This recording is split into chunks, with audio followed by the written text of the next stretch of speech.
తర్వాత ఆలోచించి చేసుకోండి.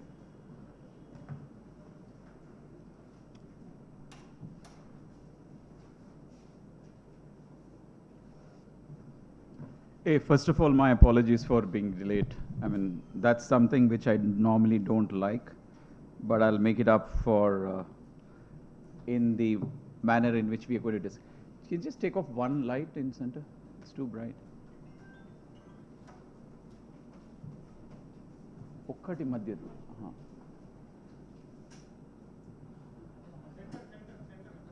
అది ఒకటి చాలు. Thank you. All right, so this is a topic which is if you have already finalized accounts, that is one aspect. If you have not finalized account, that's another aspect of it. If you have finalized accounts, that's an issue. If you have not finalized in accounts, it's also an issue. I'll tell you why this is important. Everyone is battling. It's nothing that I'm in a better position than you or you are in a better position. The only difference is I keep speaking a lot on this, so therefore some extent I would have done research on this. But let me give you a background about this.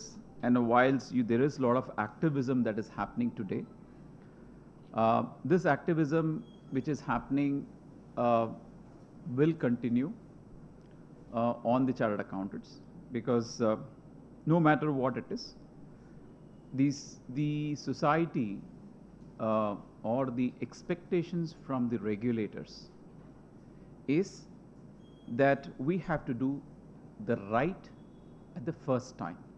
There is no second time. There's no second chance. We have to do it at the first time. And if you really look at the way in which the whole Schedule 3 and the CARO has been brought in, and if you really understand it, there's a background as to why the changes have been brought in. If you look at CARO 2020 was supposed to be implemented first without having a change in the Schedule 3. Then the question really came back as to who is the owner of these financial statements? On whom are you reporting? Right? If the owner of this financial statement is the management is responsible to prepare financial statement, then the auditor's responsibility is to comment on that. But if you really see the changes that was brought in, about almost like 45, 21 was the clauses, but the sub-clauses approximately comes to about 45. Predominantly was driven by two people. One is bankers and financial institutions. The second one is the MCA, SEBI and all those regulators. Predominantly this was driven by them.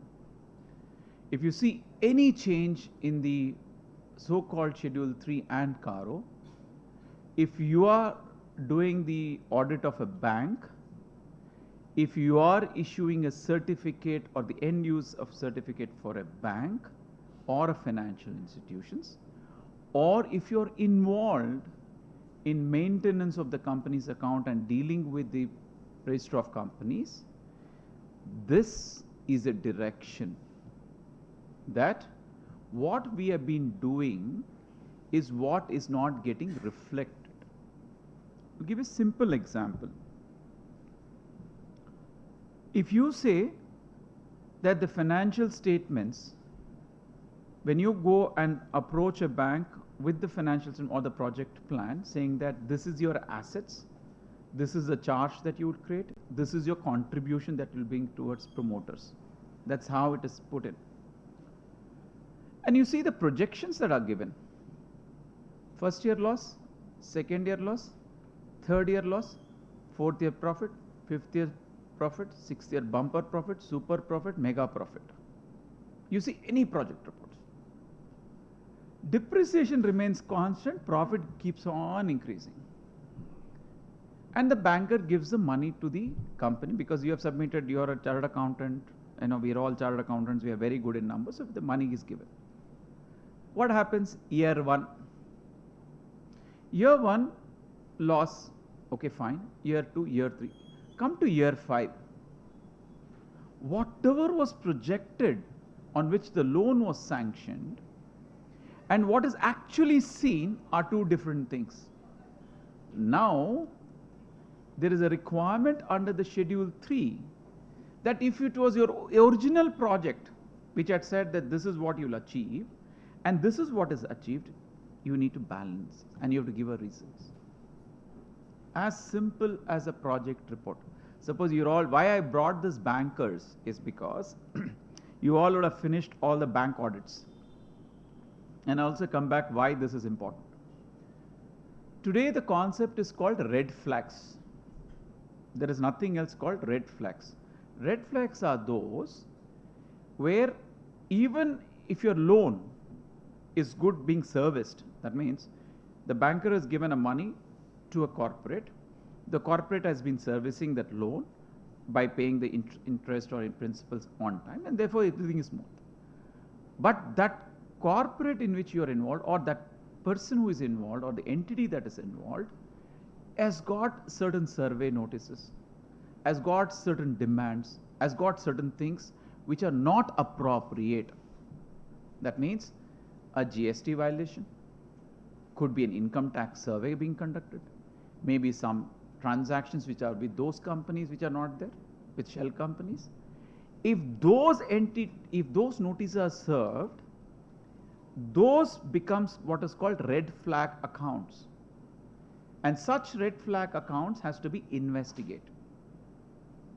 Right? That means it's not NPA. We are not talking about NPA. We are talking about red flagging.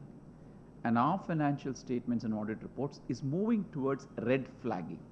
I'll tell you why this is very, you have to relate all of these together. Red flagging means all the while we said fixed asset registers.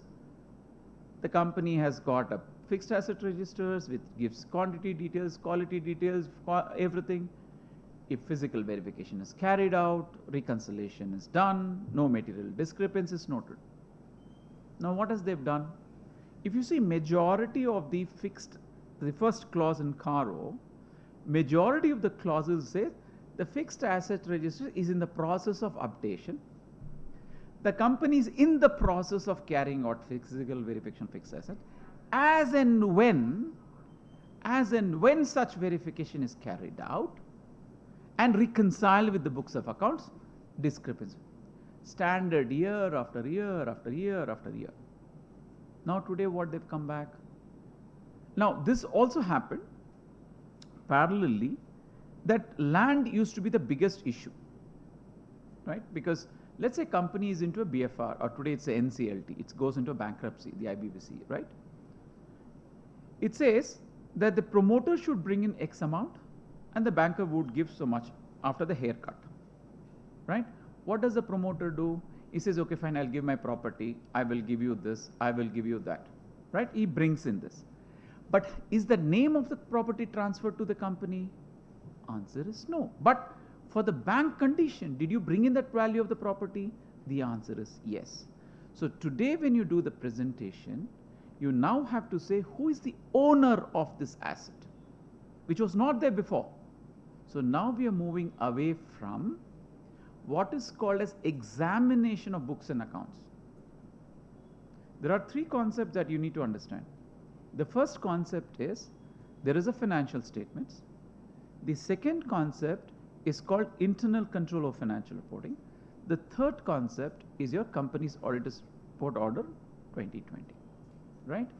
One is what is called information and explanation obtained. The other is examination and verification. What's the difference? What's the difference between these two?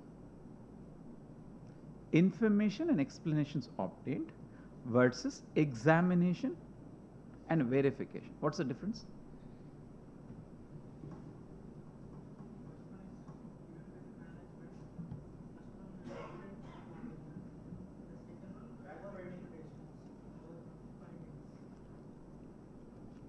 Keep this in the context of, we are auditors. We are going talking about in the context of auditors. We have got three, that's why I said, we have got financial statements, we have got internal control, we have got company's auditor's report order. In that context, tell me what is information and explanation obtained and what is examination and verification.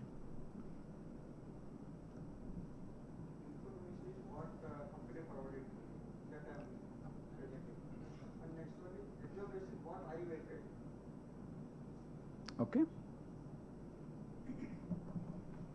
Because unless you understand the concept, just going and filling up checklist, preparing checklist, doing these things not going to work. First part related to the emphasis placed by us on the management, what they are saying. Second part is our opinion and verification, giving the factual thing, what the... So you relate that in context of financial statement, internal control, and CARO. First is our main audit. First is our main audit. Okay. The differences between true and fair view and true and correct. That's the difference. There is nothing else. When we talk about CARO, we are saying true and correct. Give the list of the title deeds, who's not in the name. Give the loans which have been taken, utilized for the purposes. These are all verification. So you're moving away from true and fair view to true and correct. And what does it impact? How does it impact? In true and correct, if there is something which is not related, which is not correct, impacts your internal control, impacts your financial statement. So therefore, when you going to prepare this financial, why I said people who have signed, people who have not signed, the issue is the same. This will evolve. I'll tell you why this will evolve. So recently when I was looking at one of the clients, one of the aspects of it that got covered was on transactions with struck-off companies. Gentlemen who have come late, can you just settle behind, please, so that you don't disturb the rest?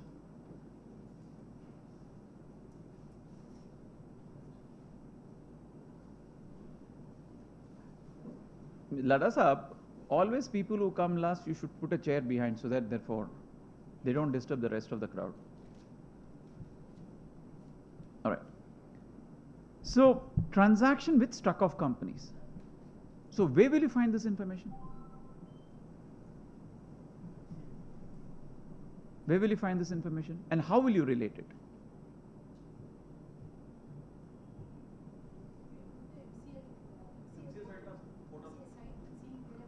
How many companies have been struck off? Do you know it?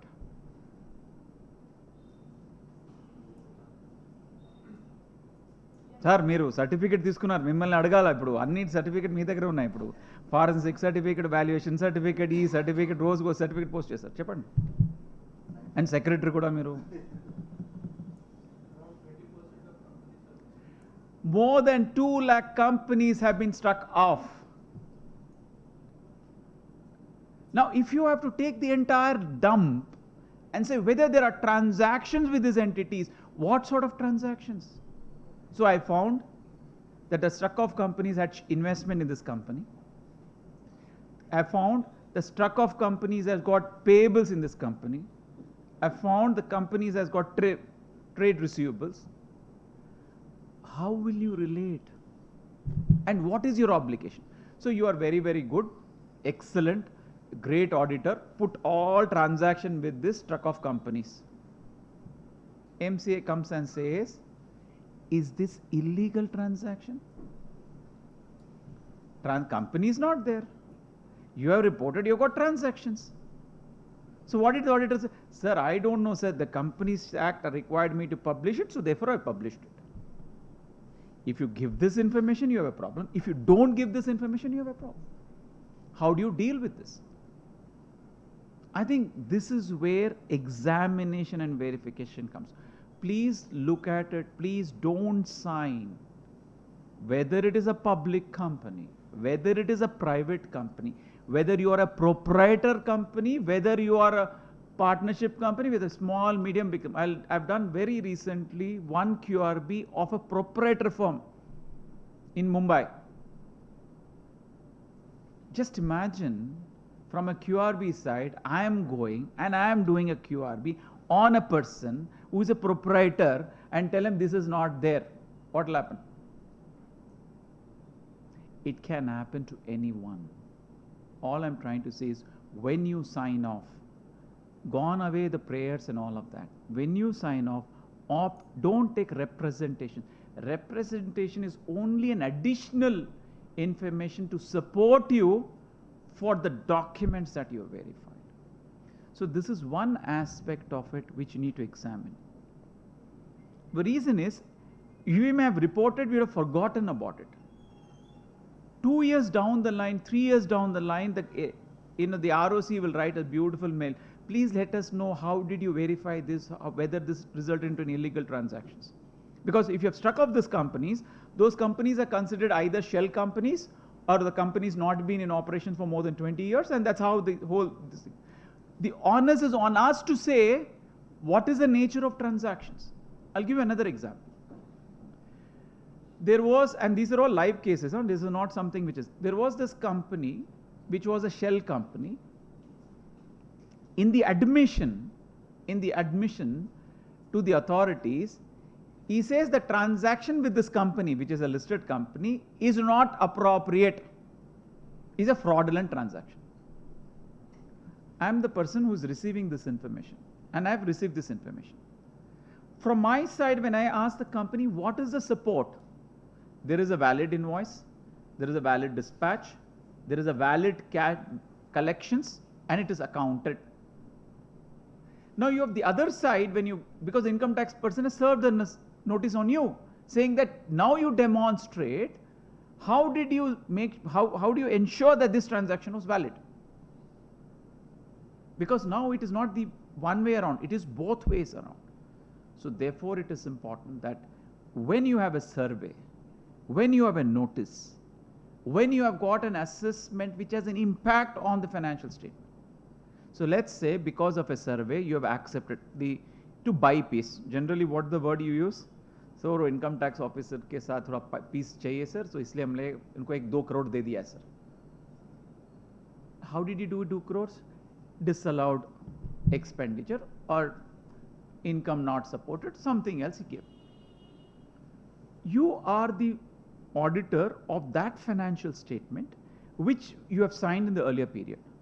Now because of this, now the client says, nahi sir, to buy peace I'll pay 1 crore or 2 crores. And he says unaccounted expenditure or unexplained income. Two concepts. You'll see regularly. In any of the surveys, any of this you'll find. Now, it has come to your notice, how will you deal in your financial statements? One is CARO reporting. But how do you deal in it? Does it mean, can I request people to put it on silent mode? How do you deal with this? Because you have signed off something saying that based on the information and explanation, based on the examination of books and records produced to us, this gives a true and fair view. The books and records now stands with an unexplained expenditure and unexplained income. What happens to your opinion? Will you withdraw your opinion? These are all called unanswered questions. And this we need to start answering whenever any agencies comes through it. Now, I'll come more into details, but I just want you to set up the context. The next issue which came up is on fraud. 143.12 and 447. Now it says fraud on the company, fraud by the company. On the company, okay? On the company is, let's say somebody has made money by selling something, right? One of the employees was involved in a fraud, or somebody has claimed a wrong expenditure, or somebody has treated the personal expenditure, right? It's on the company. By the company, sir, we will do tax, as per books we will write show correct profit. For income tax we will do differently. For GST we will do differently. For this something we will do differently. You may say it's a tax efficiency. You may say it's a tax planning. You may say I had a reference to some high courts or some tribunal judgment, so therefore I have taken it. The question is by the company. Majority of the fraud, majority of the bribes that are paid, sits in employee advances, sits in contractors, sits in scrap sales, sits in sudden expenditure, business development. Now you tell, our responsibility is to report on the company, by the company. Today, we are raising a big issue on the GST, right? Because one of the person is arrested. Tomorrow, we are signing this whole balance sheet by ourselves. And any one slip anywhere, that 143.12 will trigger. That 143.12 is now a statement of fact that you're giving in the financial statements. Is it practically possible? See, while you might say, based on we had inquiry with those charged with governance, we had discussions with this, we had discussion with that, we did not find anything. But how do you evidence that there was a fraud? So let's say you say that, sir, itna paisa you have paid. Now there is no reason, I want to report this as fraud. What will the promoter or what will the company professional say? Sir, we have to run this company, sir, we have to pay the money. COVID was a great example. Getting licenses. There were so many hospitals which were sealed for higher chargings. There are so many hospitals which had to pay bribes to get the medicines. Where are these parked? Are these parked in marketing expenses? So you have, let's say, marketing expenses, each one is given a gold coin. Right? Under Income Tax Act, above the threshold, you're supposed to report. What do? You split it. Is that a fraud by the company? Because it says fraud by the companies on any act. That means you're circumventing the act. By doing it is also considered as fraud. So I said, no, sir, 20,000, sir, you split it by 10 people, sir. We will be within the limits of 2,000 in cash and we will do it. Is this not circumventing? Is this not fraud under 143.12? I'm telling you why this is important is, nobody will tell you that, fraud is just ask the question, sir, did you commit a fraud? No, sir, I have not. There is no fraud in this company. Sir, my company is clean. We are the most professionally managed company, sir. Even the dust can't enter without my permission. That itself is the biggest fraud because the control lies with the guy who's sitting there. So therefore, when you are looking at 143.12, please go through it from an application perspective. Just don't go from an understanding perspective. Understanding is making inquiries, those charges, sir, we are very good, nothing is it. But from an application perspective, which are those components that would impact you? I'll give you a simple example because today the understanding of fraud is completely changed. Now let's say, I'll give you, this is again an example from a fraud which was committed in the company, on the company, right? So there was this shipping and forwarding agents because they used to have a lot of shipments in Kakinada. They used to import the ship carrying and forwarding agents used to be there. Now this person carrying and forwarding agent had a deal with those persons because he's the guy, he's from the company. So he's saying he had the contract we signed and he said, listen, while the price is $20, but you have to pay me $25. You bill me $25. And give me $5 in cash because I have to give it to my promoters. This went on. A stage wherein, and that person was the most honest person. He used to take care of everyone. Anyone who came with a problem, whether it is employees, he used to take care. Whether it was anything related to production plant, he used to take care. No problem. And everybody used to regard him as the best guy. Now suddenly there was one employee in the factory raised an alarm. This is how what is called as a whistleblower mechanism. I'll come back to that because I'm only trying to link to you what is important. One of the points under the Companies Act is called vigil mechanism. A vigil mechanism is where if the entity has borrowed funds beyond 50 crores. So if you're auditing any company where the borrowings could include your working capital, financial, FIs, loans, term loans, everything, is beyond 50 crores, you are supposed to have a visual mechanism. So one employee sent out a mail saying that, listen sir, I find this guy is making more money right? And he's saying, and also promoters are involved. This is the simple letter he wrote. And it was investigated. When it was investigated, that agent, and that agent was the most powerful agent, right? He said, yes, this man said that he's taking money because he used to pay money to you people. Now look at this. When they investigated, the amount went to 32 crores. That means for how many years he has been doing it. Now they recovered this money because see, when you commit a fraud, what do? Where do you keep all your money, ill-gotten money? All real estates. In this name, that name, this name, that name. So all real estates, you will have all this. So you recovered the properties of whatever is there. But the question then came, should you not terminate the C&F agent? If it is on the company, should you not terminate the C&F agent? Ideally, if you are a very highly professional guy, professionally managed company, you should have terminated. But the termination happened. In fact, the business went up with him. So what does it indicate? This person was not asked to leave. He is allowed to continue till he retires. What does it mean?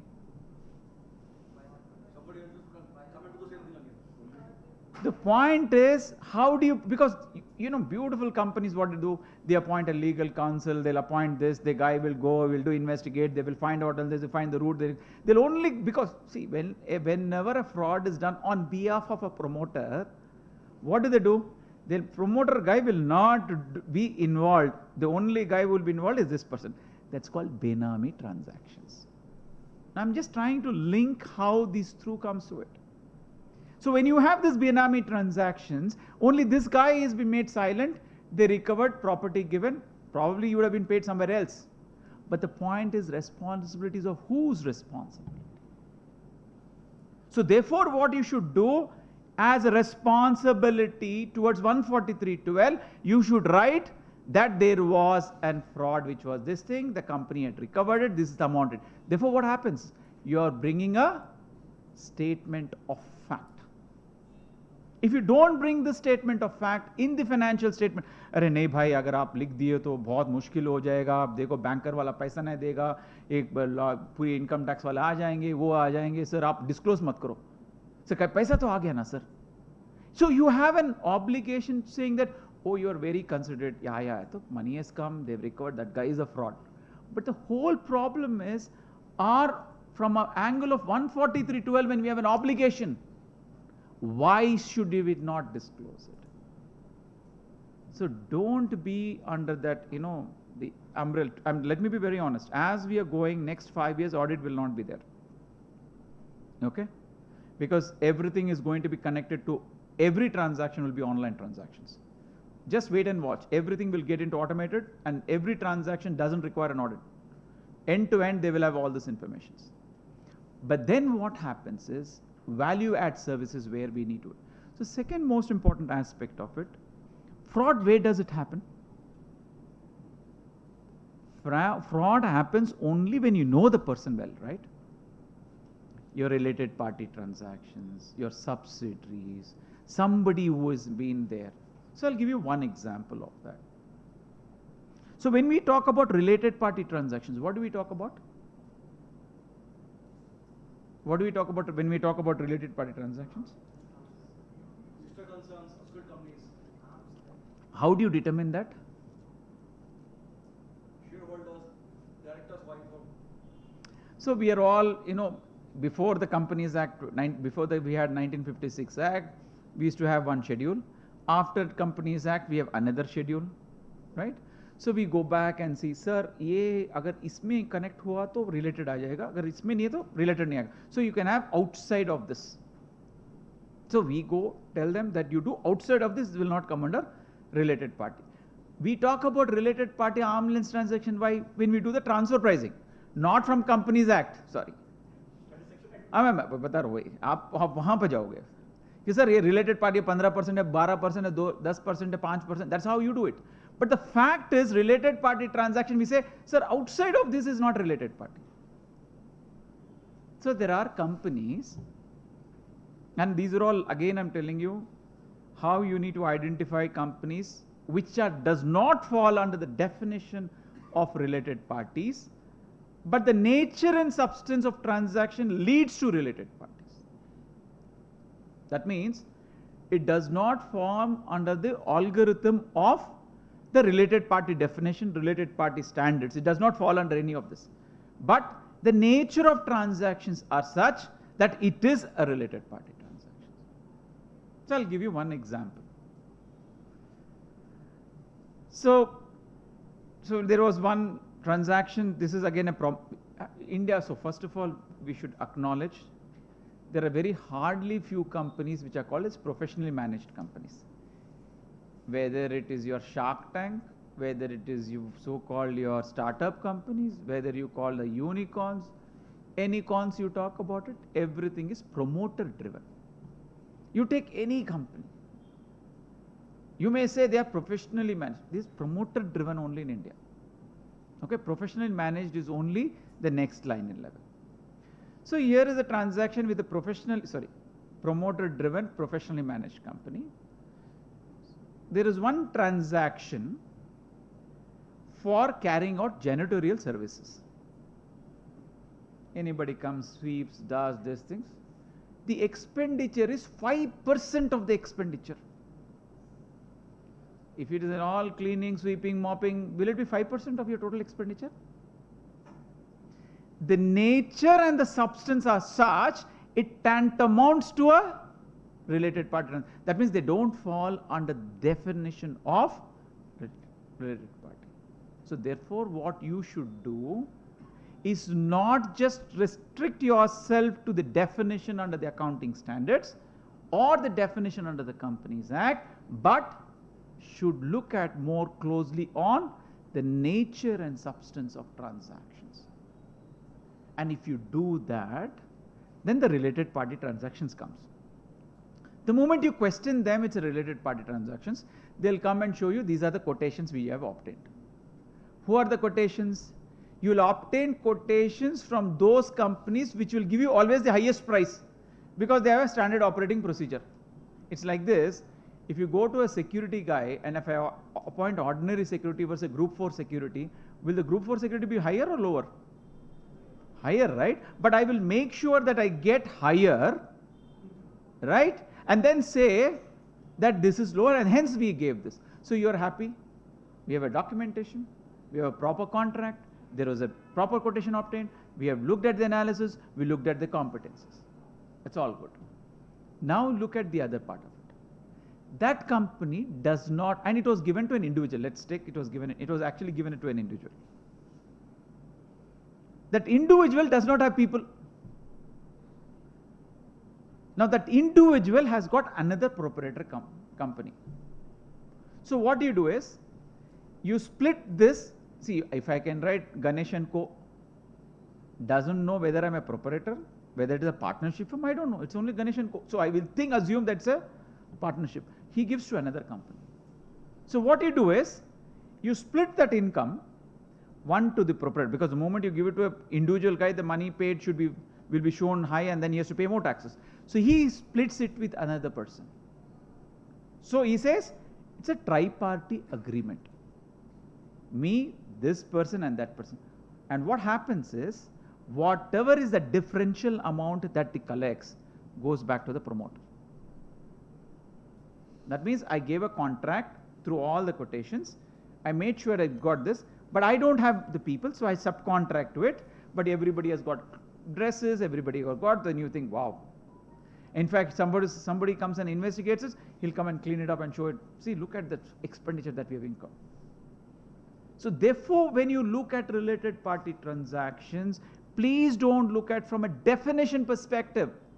Look at from a nature and substance of this transactions. So if you take any transactions of fraud, which happens, it happens through related party transactions only. And now related party transaction has come back onto the financial statements, onto the auditor's report. What does it talk about? It talks about two things. Earlier, anyone and everyone could have taken a loan on anyone's pledging, anyone's security. That means if I'm the parent company, I can pledge these securities of my subsidiary, I can take a loan, I can pledge my own investment securities and I can take a loan and give it to the subsidiary, joint venture, anybody. Now what has happened is, it has been fixed two ways. Any amount borrowed or loaned to subsidiaries, joint ventures, associates should now be captured in such a way that amount borrowed and loaned to them, the end use of it. Suppose if I've taken 100 crores on behalf of a subsidiary, let's say constructing the manufacturing plant in a subsidiary A. Whether this 100 crores have been given to subsidiary, whether they've utilized for the purpose for which it has been taken, is now the responsibility of the auditor. Because rule 11E and F is about dividend, but rule 11E under the Companies Act 2013, which is amended, requires you to identify the end use of all the funds which is borrowed at the parent level or using the subsidiary joint ventures, and then you borrow it. So therefore you need to look at from that. Then the second aspect which they brought in, if you have the funds, right, and if it is not prepaid, because we always have this interest getting accumulated year after year without paying, saying that the subsidiaries are losses, so therefore they are not in a position to pay. Now you have to bring in both in the auditor's report as well as in the financial statement as to why you have taken this loan and why this interest is not serviced. So far you are not in a position.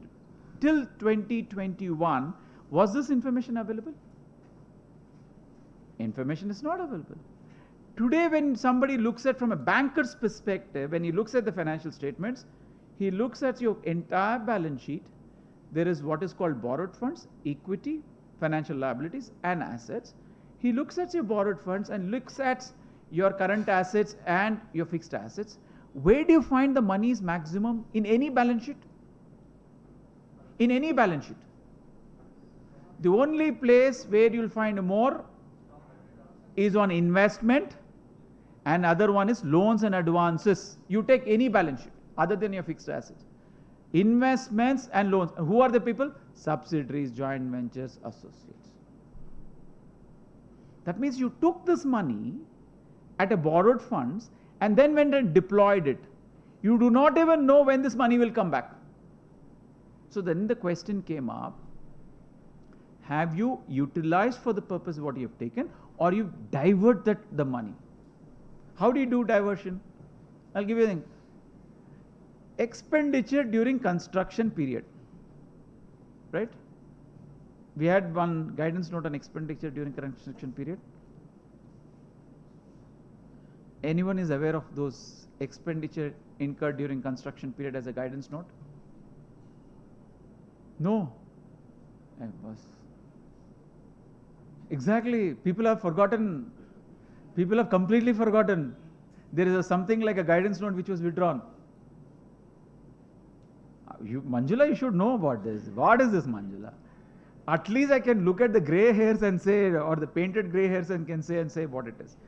But I'm only telling you is, even today, if you look at AS 23, what is AS 23?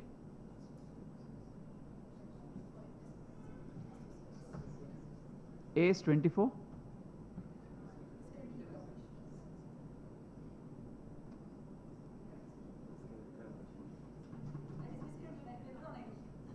Okay. AS 16?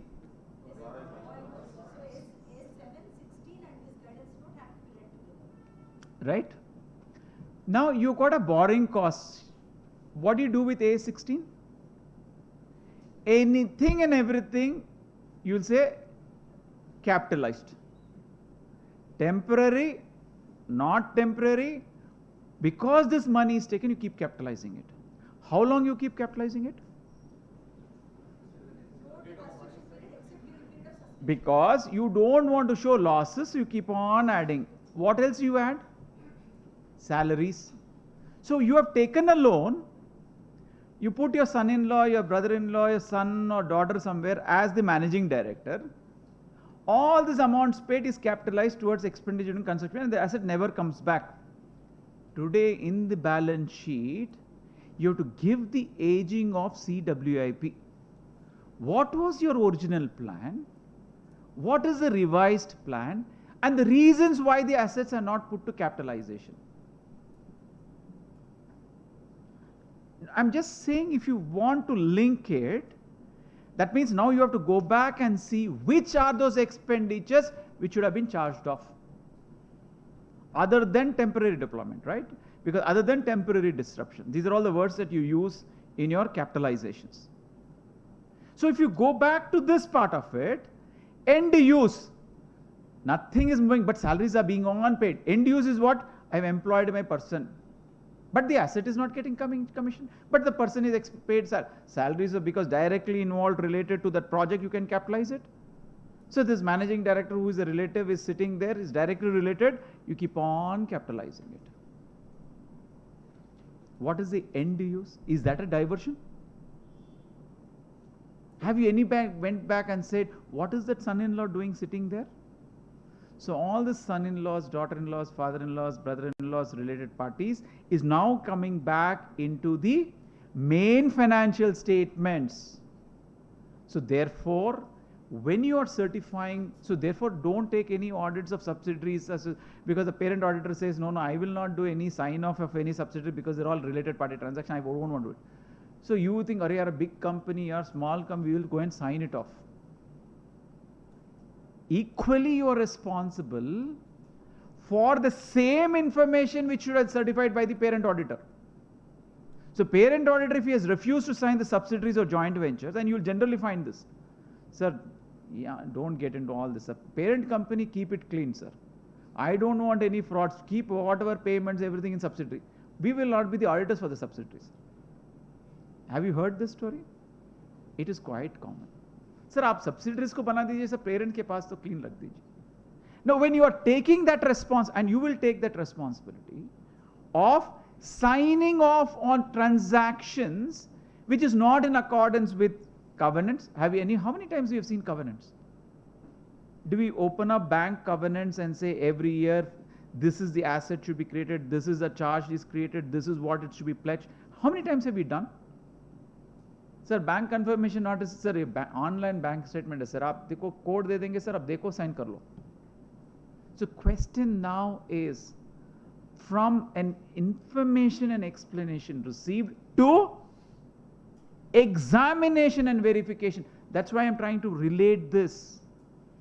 Because majority of our work is moving to true and correct, even though we are commenting on financial statements. Because if you have attached, in CARO attacks financial fixed assets, CARO attacks inventory, CARO attacks internal audit, CARO attacks any taxes paid, all taxes paid, CARO attacks loan, subsidiary, end use. What else is there you're doing audit? For what true and fair you're giving then? There is no true and fair then. Fraud is given, so you have to examine everything. So if you have done a great CARO reporting, then the true and fair will sustain. But if you've done a great financial audit and done a bad CARO reporting, your financial statement will not stick. So today the expectation of the regulators, the bankers, the ROC, the MCA, the GST, every stakeholder says auditor has not carried out his work. It can happen to big, it can happen to large, it can happen to small and medium and proprietor. Because anywhere we are carrying out an assurance engagement, we are supposed to comply all of these.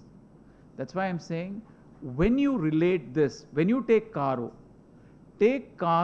in as much as detail, as much as verification, because that will substantially form part of your opinion that you give. Let me give an example. So the QRB I did, so the internal auditor gave a report. Invoice series A to this was missing. lot of invoices were altered. Invoices are not sequenced. The proprietor firm, when they issued management, sir, the biggest fraud, right? The biggest error in this financial is revenue because invoices are not reconciled. Bank reconciliations are not prepared on a time. Management letter is issued. Always there is always the provision for doubtful debts is not done. All of these is given in a management letter. Right? So you say to the management that you do not agree that these receivables should be carried at that value. You have to provide for it. Because we are supposed to give, so we give all that points because we are very good. No? So in our work papers, we keep on writing and giving it. Now the question came up, when you said that the provision for doubtful debts is not given in the management letter or the points of discussion, whatever it, the manner you give, in your financial statement, what you did? No provision made. Instead of that, you created interest on that receivables and created as an income. What happened? Two things they did. And I'm telling you, these are some things. Be mindful, because when the company comes to us, we think we are helping the company. It's actually the reverse way. So receivables greater than 3 years not collected. I create a 12% interest on that. I credit income and receivables, right? Straight to the profit because there is no expense.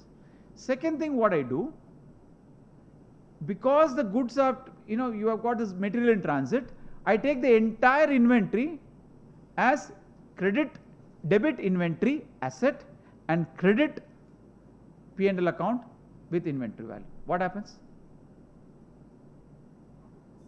So you say, and then how do you do a testing? Take that inventory and verify whether subsequently this material were received or not. Ideally, you should have debited purchases, created a provision for that payables, and then automatically the inventory would have come, and therefore it would have offset. So therefore it's neutrality as far as the P&L is concerned, neutrality as far as the balance sheet is concerned. Now what has happened? You had one side, inventory not been booked as purchases, but coming as part of inventory. If you take those two items, the profit is a loss. Is there a fraud by the company? Answer is yes. Is it a fraud which should have been reported by the auditor? Knowingly, unknowingly. Maybe you say, sir, it was a judgment that we used on that day because there was evidence. So whenever you go to bank audits, what do you get? Whenever you find an NPA not done, sir, the check was received, sir. Actually, it was on that day it was a holiday, sir. Actually, that guy came, sir. They forgot to stamp. Sir, please come. If you want, I will take you to that place, sir. They will show you how the company is running. We all agree to that story. That story is fine. So one of the regional council member from one of the branch called me up because I was going for Coimbatore for one of this lectures. She called me up. I have a problem. I said, what is the problem? The problem was that the loan was taken with two balance sheets signed by two different auditors. And for the last 2 years, no financial statements has been filed. But he was the most powerful person in that area. What should I do? And that banker says, sir, please don't report here. Report, anyway, send it to central auditor, so they will take care of that. The MORC, whatever that, they will take care of it. The question now is, are you aware of the fraud that has taken place? If the answer is yes, did you have the responsibility to report? Did you report? Sir, no, sir. Today you leave, sir. Sir, they also want a project funding, sir. Next is coming. We'll put your name, sir. Please use this project report. I'm telling you. No, whatever. See, I'll tell you what are the changes, and you need to accept the change that is coming through. We cannot say that the government is behaving different, the regulators are being different. We have to be watchful in what we do. We may say, sir, I am very clean, I told my client, sir, whatever amount you have to pay, I will not come. You both go and talk to each other and give the money, but I will not come into the picture. You are no longer a saint. If you have evidence of that and you have signed that document, then you are also a perpetrator of fraud. Whether it is income tax, whether it is Companies Act, whether it is financial statements, whether it is GST, whether whatever it is. This is where it will stare at us, because where we are signing, how many balance sheets we are signing? Listed companies approximately 10,000, unlisted companies more than 8 lakh companies. Actually, it's 10 lakh companies. I'm just telling you, if one trigger off, and that's the reason, what is the trigger off for taking away all the small audits is this. Because the audit fee charged in that entire spectrum, more than 50% of was charged less than 5,000 rupees. Now you tell me, that means it is paid in cash. It's not, doesn't mean they have not charged less. They reported less. I should use the word they have reported less. But just tell me, 50% of the company, can you do an audit for 5,000? Today you call any of them from the urban club, he'll say, sir, 1,200, just get anything cleaned. Sir, this is minimum charge. Sir, after this, sir, if you remove it, gas is gone, sir, it is 6,000, sir. Sir, if you pay there, if you have to pay with GST, sir, you have to pay in cash, sir, I'll do it for 500 rupees. Oh, you say, oh, okay, 500, 150 saved, so. But the point is, that guy has made 4,000 rupees without even you knowing. Whereas here we sign throughout the year, we keep on auditing, accounting standards, preparing. Panchas, sir, this, you know, sir, how difficult we are. Next year, you definitely will pay you. That next year will never come. Again, I'm telling you, don't accept clients which does not recognize the value. To enhance your value in such a way the client recognizes you. These are the only two ways. There's no third way. Yeah, if this auditor knows that, they will go to other auditor. The other auditor will have another challenge. But the fact is that since we are not being paid, and this is where I've been telling all our, today, through the secretary I will talk to you, please make minimum fees as mandatory fees. Please convey this through your secretarial powers, through your... No, I'm just telling you, enhance the value. I'll tell you why. Our reporting responsibility, both under CARO, under Companies Act, under any law, is only going up again and again and again. Don't charge. In fact, there was an analysis which was done, I'll just take about 2 minutes. For the concurrent audit, we are given the lowest price. Whereas if a bank official is taken as a concurrent audit, per hour is paid a very good amount. Why the distinction? Just think through this, because if you get whatever paid for the services rendered, you will enhance the reporting. And I think this is something which we do. 2, please look at the changes and report. And I'll tell you how each one impacts.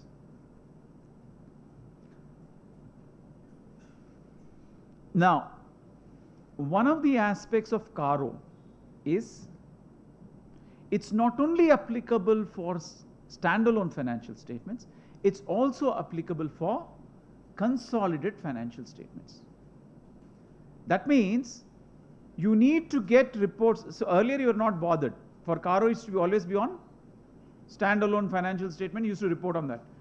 Today, when you are, and under the Companies Act, consolidation is mandatory.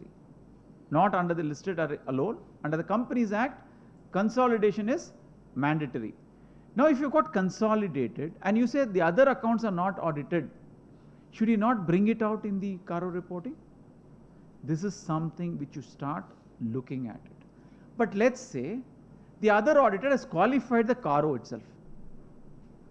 Now, as the principal or the parent company auditors, you have to consider all of the qualifications line by line and give it in the report. This is a new addition which has been brought in for the parent company auditor. Whether it is a subsidiary, whether it's an associate, whether it's a joint venture, whatever it is. If that entity is included under the CARO definition, because again it is a company's auditor's report order, then any of that observation has to be brought in the consolidated or the parent company auditor's CARO.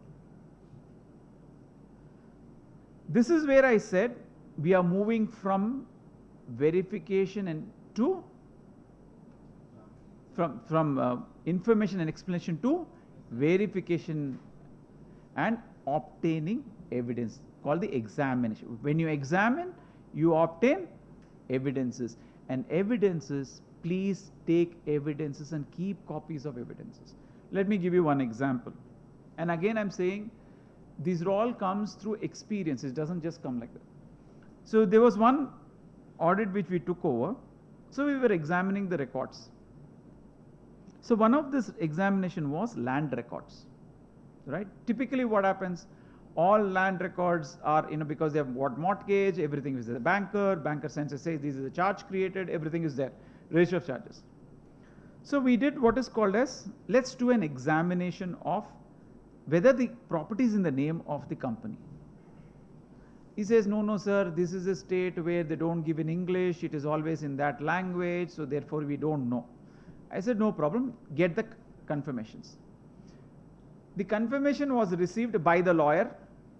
Lawyer looked at the confirmation and said, sir, absolutely fine, nothing, no problem. And 3-4 years, it's going on. Every year they've been doing it. So when we asked the person to directly send it to us, that property was already sold 4 times. Neither the banker knows on which the loan is taken, nor the lawyer who has been giving confirmations knows, because it's like this, confirmation, every year same year, sign and give. It's the same thing, right? I know this company very well, yaar. Every land has always been their name. Because we are always like that. We always believe, that person, boss, CFO is so nice, yaar. You ask him, he will give you. But that guy knows that if he does not say, you will ask more questions. So in this group, there will be certain people who only look at investment. There are certain people who only look at cash. There are certain people who only look at English, notes on comma, full stop. So that guy will make sure that it keeps you busy only in that. The rest all, wherever you don't look at it, he'll do all of this. So this is a case where the property was sold 4 times. Now the question is, you have to go to the banker and say, hey, listen, whatever I pledged, of which 12 acres is gone. What will the banker say? No, sir, you are very good. I have no problem. You replace me with another one. You know what the company did? They changed the banker. They changed the banker. How? If they had gone to the company, if the company had gone to the banker, they had to do the release. They had to go and get all this. What they said, you give me X amount, I will transfer and settle, and then transfer the bank account. One way you escaped.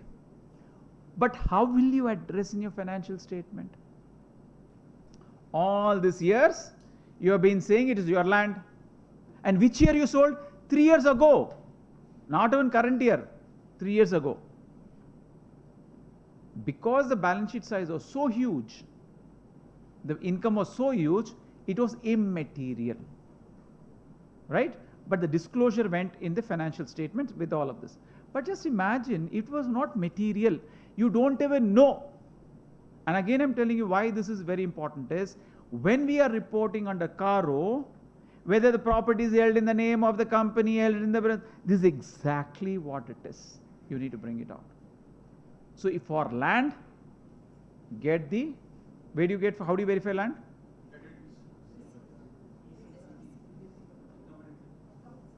Okay. For plant and machinery? You're all signing account. That's why I said people have signed, people are signing. Where will you get? Registers are never updated, sir. You will never get anything from the register. Valuation will never happen, ma. Lifetime you will never have valuations. ROC is one easy, sir. ROC will also. The only case where it is if it's got borrowed funds is through charge, but charge will only have value, it will not have the list of assets. Another way you can look at it is if you do this assets, income tax greater than 180 days, less than 180 days, you can validate through that. People don't look at relating to this, right? If you don't get this, at least look at year by year, you go 5 years, let's assume the asset value is depreciated over a period of 5 years. All you have to do is take the last 5 years return, add up the sum additions and deletions, you will come up to the value. At least it will support you. Right? Fixed assets, then how do you verify investments?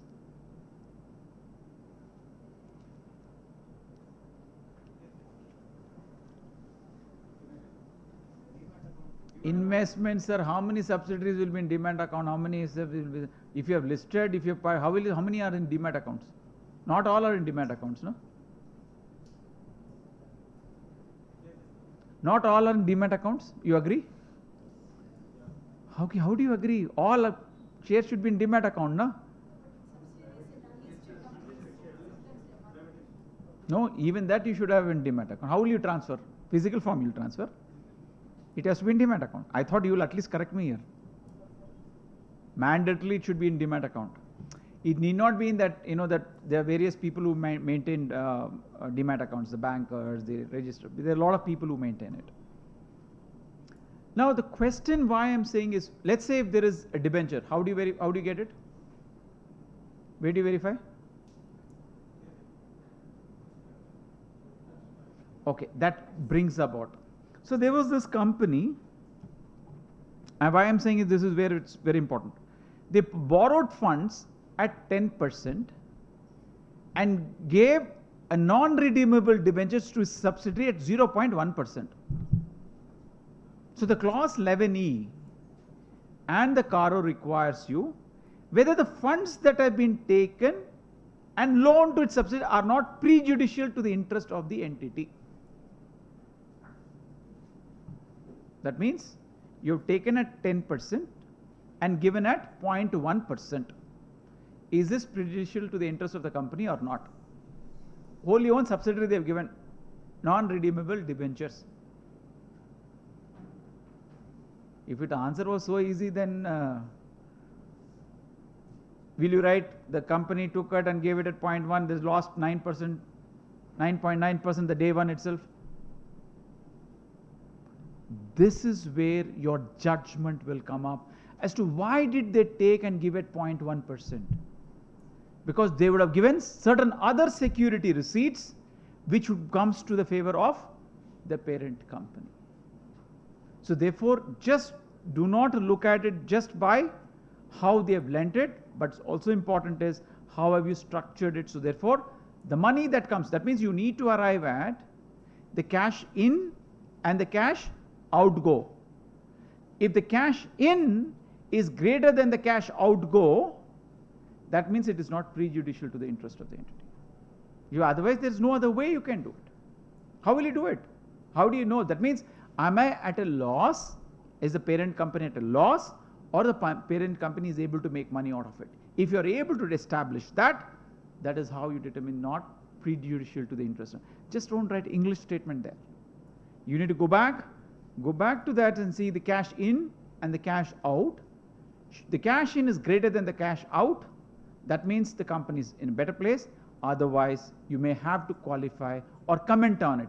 Even if it is better, you state the fact that the company borrowed at 10, gave it at 0.1, based on the assessment of the management supported by whatever that cash flows, it is not prejudicial to the interest of it. Do you complete that cycle? That's how the cycle you should do it. You can't just say that it is not prejudicial to the interest of the entity, and that's a very important aspect of it. Every comment on CARO has a direct impact on your internal control of financial reporting. Is internal control of financial reporting a success or a failure?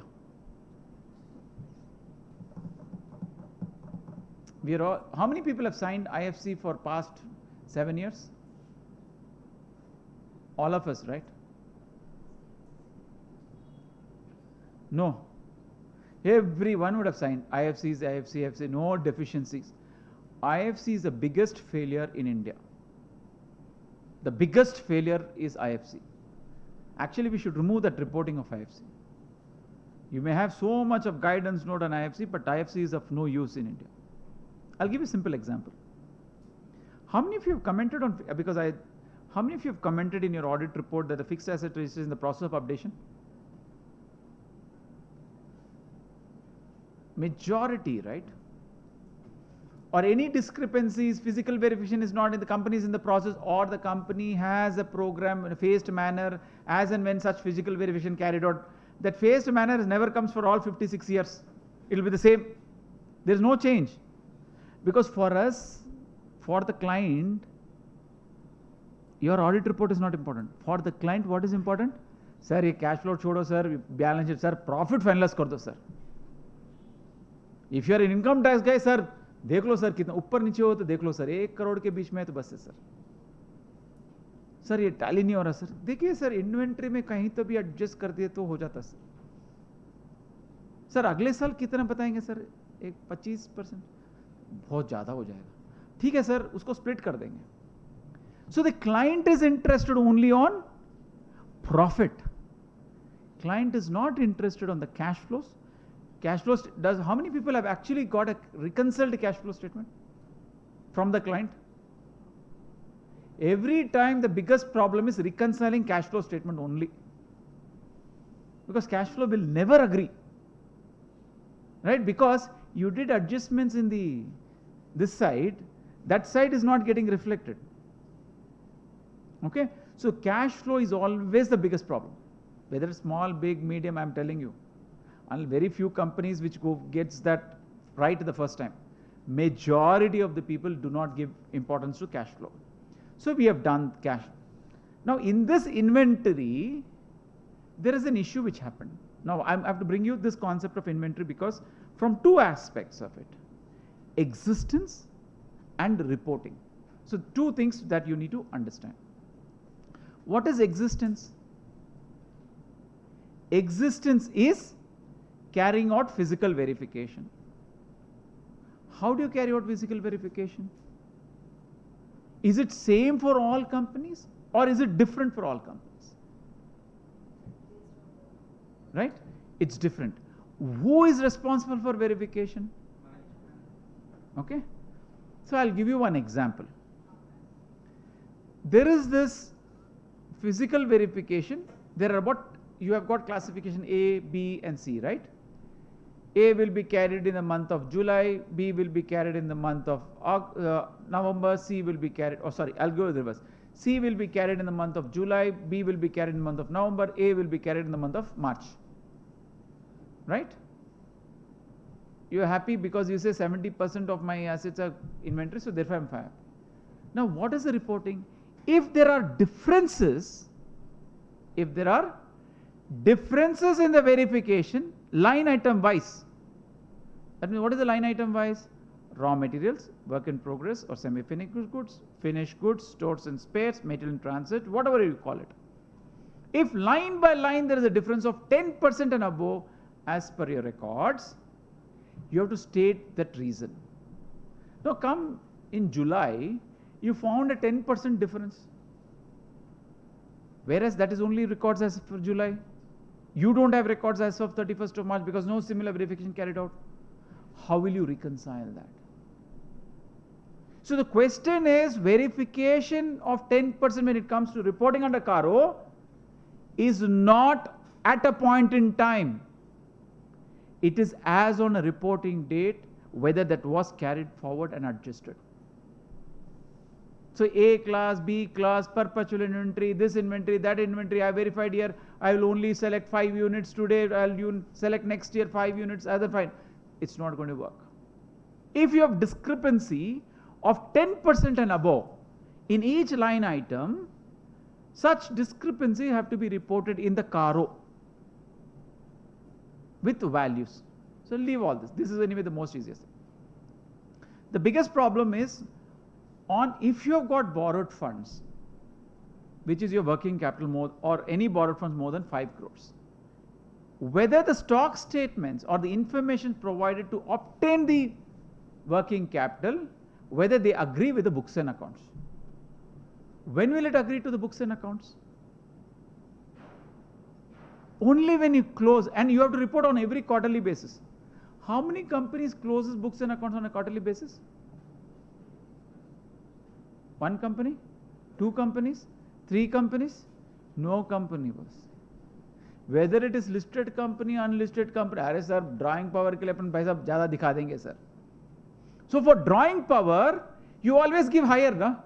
Higher inventory, higher receivable, less payables. So therefore your drawing limit is again is restricted to 60 to 75% depending upon to 80 to 90, right?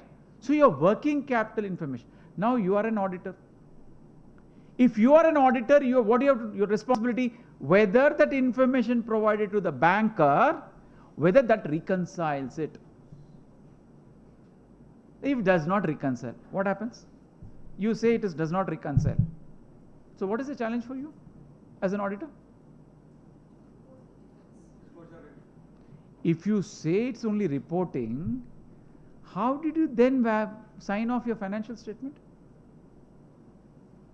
It's no longer reporting issue. It's an impact which is on inventory, which is on your financial statement. It's an impact on your internal control. Because what does an internal control talk about on inventory? Let me ask. There are some young students who are around. What is the internal control on financial statements? On inventory? Ante enti. So there is what is called a risk control matrix. How many people know what a RCM is? At least heard RCM is? We know LCM, but we don't know RCM. The risk control matrix is what will determine the control failure at each point in time, right? Where is the risk associated? Where is the control in the overall matrix? If the risk of existence is a risk, verification is a control in the whole matrix, right? What is the risk? That inventories are not available. Existence is a risk. When existence is a risk, what is your control? Your books and records could be one control, or carrying out a physical verification of inventory is your control, right? So in the risk control matrix, identify the existence, identify the completeness, identify the valuation, right? Compare it with the controls that you would exercise. Make a checker, physical verification, confirmations. These are all called the controls. So if your inventory has got discrepancies, does it impact your IFC, the internal control? Does that impact your financial statement? Reporting alone in CARO is not going to help. So therefore you need to have a consequent impact on that. Time ఏదైనా ఉందా? టీకి time ఉందా? అర్థమైపోయింది. నీకు చెప్పాడంటే టీకి time అయిపోయింది. ఎంత టైం ఉంది సార్? 5 minutes ఉందా? ఓకే. నువ్వు అక్కడ పెట్టావంటే తెలిసిపోతాయి బాబు. ఇక్కడ పెట్టలేరు, లేకపోతే ఇంకెవడన్నా ఉంటే slip పంపించేవారు. So the fact is that inventory, when you compare saying that 10% of the discrepancy is noted, you are comparing it with the overall risk control matrix and its impact on the financial statements. So therefore, don't say the discrepancy more than 10% and say internal control gives a true and fair view. Don't give financial statements, give you a true and fair view. 10% of your inventory line item is not correct. How are you giving valuation? So existence and valuation and completeness becomes an issue. So therefore, when you, not only this, then when you say to the banker, the books and records do not agree. Sir, I have to report, sir. So you've conveniently reported inventory is excess or inventory short. What happens? What you've reported is short than what exists. That means what happens is, if my borrowing, let's say an example is 100 crores, and I have submitted, let's say 80 crores. So what is my working capital? Let's take about 70% of it. So let's say it's about 56 crores. Sir, 80, I've submitted only 80, 100, but I've submitted 80. What will the banker ask you? If you have 100, you have submitted only 80, then the banker comes and asks you, what happened to the 20? Is there a risk for you? Is there a risk for the company? Where did the money go? Is it a loss-making company? Is it money invested elsewhere? So take the reverse way. 100 crores was it, but you submitted 120. Your book showed only 90. You gave 100, 120, 80% of it is 96. Your book showed only 90. So you've drawn more right? Now the question is that a fraud? I'm giving you an angle of a fraud perspective. If your intent of the bank company is to provide a higher or a lower, if the intent is to get the benefit by giving a higher, it tantamounts to fraud by the company. 143.12, when you report, you can't say there is no fraud that exists. Why this is all very, very important is, when we are reporting it, please take that books, records, documents, returns, everything. Let it take more time. But be careful on this. So if you have this part, one aspect of it, your working capital limit. The other aspect is your internal control financial limit. The third aspect is your financial statements. So all are interlinked. So merely because you say there's a 10% discrepancy does not absolve you. Right? So please take a 5, how many, enta sir break? 10 minutes break. 10 minutes అంటే 10 minutes రారు, అది బాధ్యత secretary గారు మీదే, అయిపోయారు మీరు. 10 minutes, all right? I know it's very, very chilled. It is only one way, that is no other way. Take a 10 minutes break.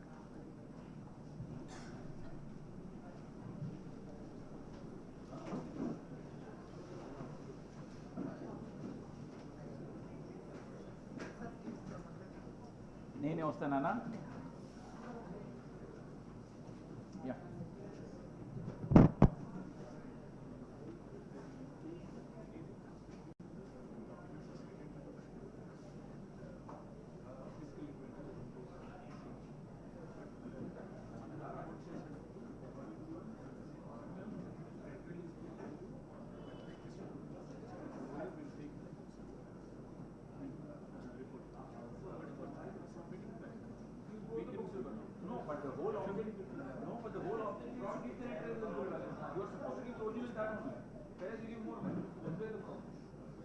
You know very well the 100 rupees value is not worth 100 rupees, 80 rupees, you give 100 rupees.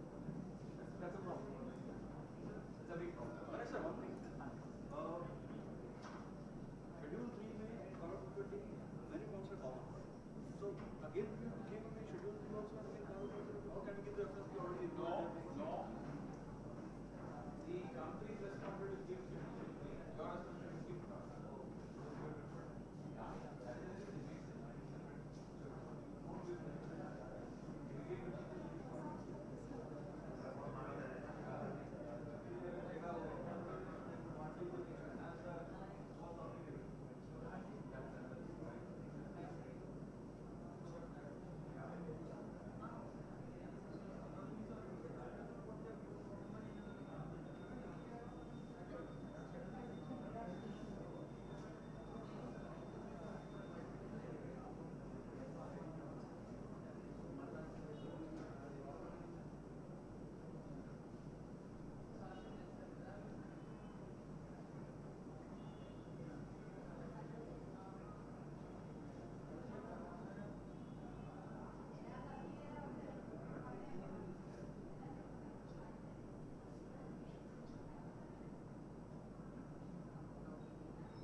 be done.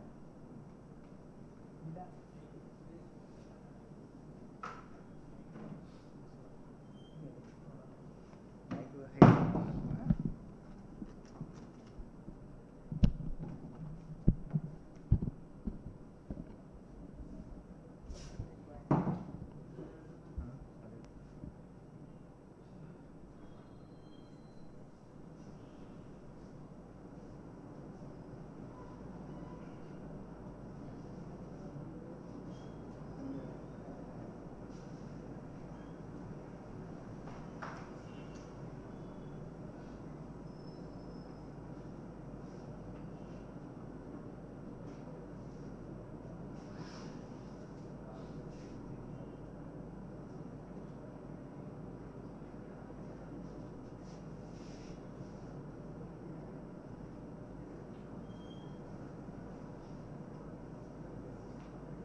All right.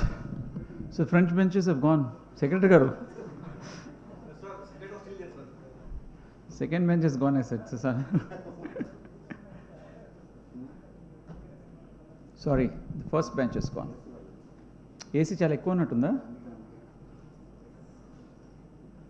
AC పనిచేస్తుంది ఇది.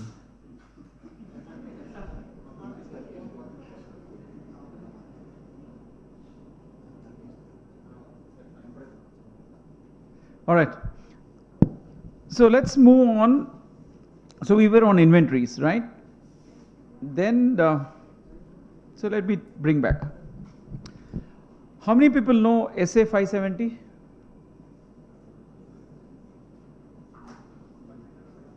Sir, we are all chartered accountants. We are there to sign the accounts, sir. Every year after year after year, we are supposed to write. What is SA 570? How many people have signed in this financial audit reports without knowing SA 570?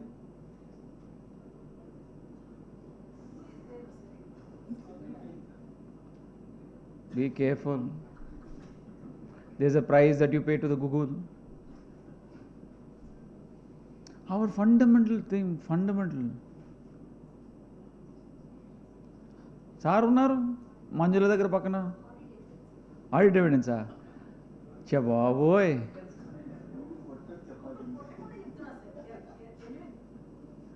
which series is audit evidence? Tell me. Okay, fair enough.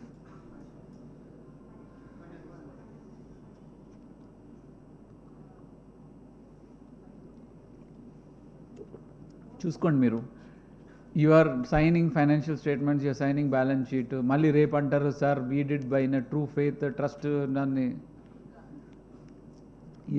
You went to the hospital in the orthopaedician went and did heart surgery లాగా ఉంది ఇది. So 570 is nothing but that one girl was doing lip syncing. Yeah, you can be loud. It's a going concern. Every financial statements that are drawn up are drawn on a. Okay. So what is going concern means?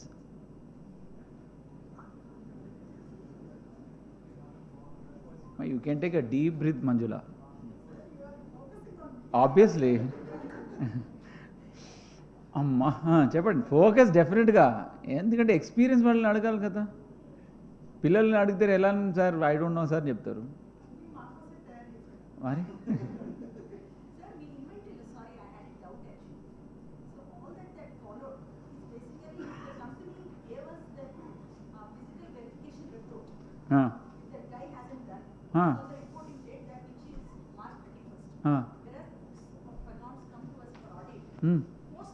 Hmm. 4 months, 5 months, 6 months. So how do we, turn back the time? कैसे करने का? Qualify करो बस, qualify करो और कुछ नहीं.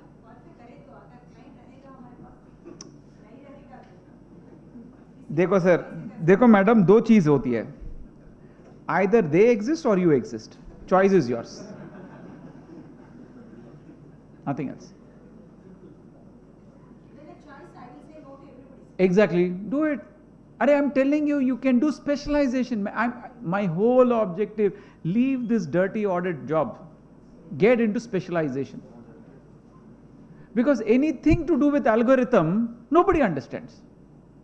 All it do, something comes out, oh wow, this is called data visualization. That's all you need. You need data analytics. These days I'm into digital technology. How digital technology will be able to use. And I'm telling you, you have to upgrade the skill. You can't be doing an audit saying that, okay, give me printouts, I'll take printout, check each number, each page, and then I'll come back and then give you a report. No, the digital has got imprint. The digital imprint has got significant challenges as far as an auditor is concerned. Because auditor does not know. See, there's input, processes, output. You don't know the input, or you may know the input. You don't know what is getting processed, but you have the output. How do you know what is entered is what has come out? Sir, IT control is not existing. Sir, Tally package they are using. The biggest challenge that next year everyone is going to face is audit trail. Audit trail, how will you validate? That means every transaction that is recorded should not undergo change. That means you should leave that trail. If any trail gets changed, in tally package can you change? Change the number. In QuickBooks can you change? Change the number. So where is the audit trail? That's the biggest challenge that one should ask. So therefore, I'm telling you, you are not doing a favor to the client. And you are also not doing a favor to yourself by signing what the client gives you. So let me ask you a very beautiful story. Okay, this is a very important thing. Please pay attention. Who is responsible for preparation of financial statements? Who provides you information? Who gives you supporting documents? What is the audit you are doing? What is the audit you are doing? Client gives you documents, client gives you information, client statement is there, and we say based on our examination using auditing standard, accounting standards, we have given a true and fair view. What did you do different? The day you start thinking, is your thought process for an audit will change. If what is given by the management is what has to be signed, you are not required. Anybody can sign. You are required to see if there are anything which is contrary to what the management has given. Give me one example. Contrary to what the management is. Give me one example. Give me. Madam Garu. లేకపోతే మా శిష్యుడు ఉన్నాడు కదా పక్కనే పెట్టుకున్నారు మీరు ఆయన్ని. You give me one example, contrary evidence to what management has provided.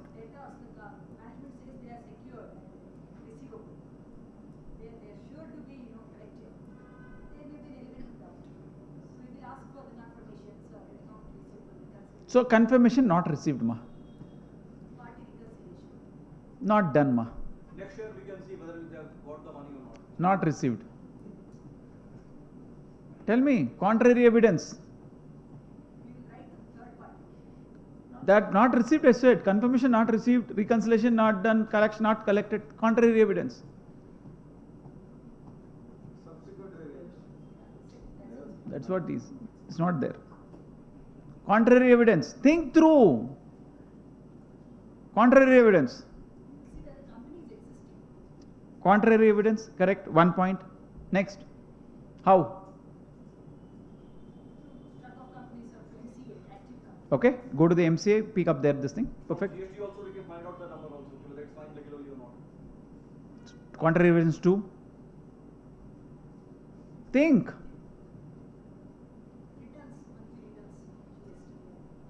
GST. Okay. We have taken one part of it. How many of us do contrary evidence? Our audit is not what is provided by the manager. We have to do contrary evidence. So let me give you an example. Russia-Ukraine war. Sri Lanka economic crisis. Does this impact your audit? Yes or no? If yes, how? If no, why? No, this is going to be two-way. Huh? There's not going to be one way. It's going to be two ways. Because it is getting recorded, so I will have all the people. Ati side kuda chupistaru kada? Yeah, super. Yeah. How and why? Sri Lankan economic crisis, Russian-Ukraine war. Does it impact you? Does it impact us as our auditors?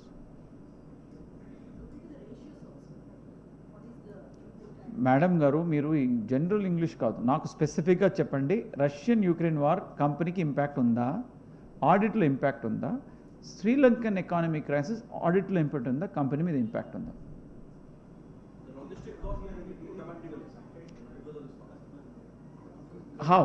how does logistic cost goes up? That is all the petrol, diesel and since they have increased, your cost of transportation. That is that is one part of it. I'm asking you, I'm talking specific to two things, events. Two events is Russian Ukraine war, economic crisis in Sri Lanka. Only if we have any dealings with those kind of. Exactly. If your client has got dealings with that entity, directly or indirectly. Suppose you are a garment company and your supplies goes only to Sri Lanka. Very good money used to come on time, everything used to be there, everything is done. Today what happens? Going concerns becomes this issue. That's why I said contrary evidence is what you should do when you do an audit, not evidence. Whatever company provides, whatever it is, what is the audit you are doing? Nothing else. So therefore, you need to look at impact not only of directly by the company, impact surrounding the industry. For instance, there is restrictions in the export of wheat. Does this impact your company? Does this impact the, especially people who are into consumer durables? Does this impact people who are into food grains, the groceries, the food companies? Does it impact? If the answer is yes, how does it impact? Because your substantial of your produce only goes to exports. Now it is rationed. What happens? Stock lying for a long time, payments not getting realized, stock getting destroyed, right? Storage cost going up. Does this impact the financials? So now look for contrary evidence, then information provided by the management. The day you look at that, then you do an audit. Otherwise, please don't do audit. The other around. How many of you know the quality of bank loans? How do you measure it? The quality of a bank loan by an entity, how do you measure it? Quality of a bank loan.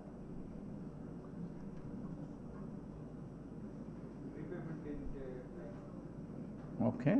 Quality of the loan, I'm asking. Quality. Ante mee loan quality, and what is that is very important for you. These are all securities, all, but quality of a loan. Tusara, you're talking all income generated. First of all, credit rating. Credit rating is the most important aspect to determine the quality of a loan or a borrowing. Adani odlesi cash flow, wheat flow, mama. Because that is based on the performance of the entity, the performance of the entity. So therefore, what you should do, seek for credit rating report. The credit rating report will talk about the quality of servicing, the quality of the loan, quality of the security, quality of right? Do we seek that contrary evidence? Idantha audit cheste manaki avasarama? Just think through this. I'm only telling you to just think through this, that what we do audit is not audit. What we do audit is what is provided by the management and given to the management. What we do audit is if you do contrary evidence, right? The contrary evidence is what demonstrate the audit procedures. So let me ask you, so when we talk about going concern, what do we really look for in a going concern?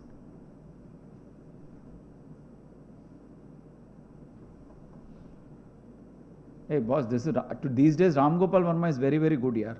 He's very humorous in the interviews. I am not talking like Ram Gopal Verma, boss. You're like this. I'm asking a simple question. How do you determine a going concern? I'm saying everything has a relevance to what today's topic is.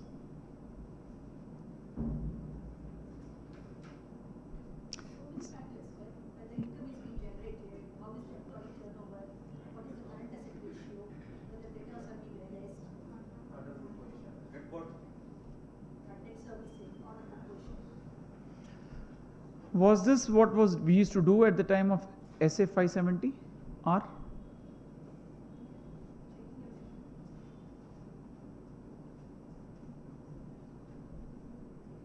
So when you see the financial statements are on a going concern basis, what we are saying, the company has adequate funds, the company has adequate people, the company has got adequate team or production, the company has got adequate customers, the company has got adequate suppliers, and therefore it will run. And therefore you sign off a balance sheet as financial statements prepared on a going concern basis. Now under Schedule 6, how many people know Schedule 6? Schedule 6, how many people know? Old Companies Act 1956. How many people have seen Old Companies Act? Most of you should have seen, right? All our chartered accountants should have seen. What is that one narration which used to be there as a note to the Schedule 6?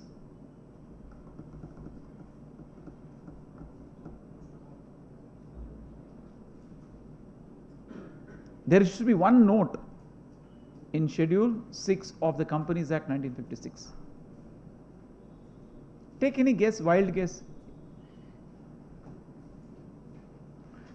చాలా రోజులైంది sir మీరు ఇలాంటి session పెట్టి అన్ని webinar పెట్టి అసలు no reaction. ఇప్పుడు చూడండి మజా వస్తుంది రియాక్షన్. అన్ని బ్లాంక్ ఫేసెసే. ఎందుకురా బాబు ఈ షెడ్యూల్ 6 షెడ్యూల్ 3కి వచ్చామని చేసేసాం మీరు.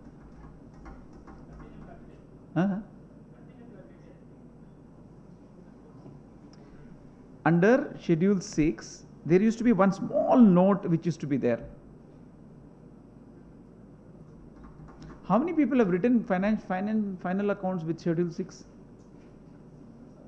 Most of you would have written, right? How many people have done company secretary course here? All the young people? Some of them would have done company secretary. How many are company secretaries? Just. And then don't worry, I'm not going to ask question.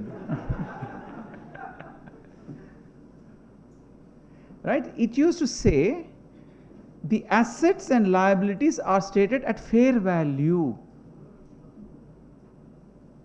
A small note, the assets and liabilities are stated at fair value.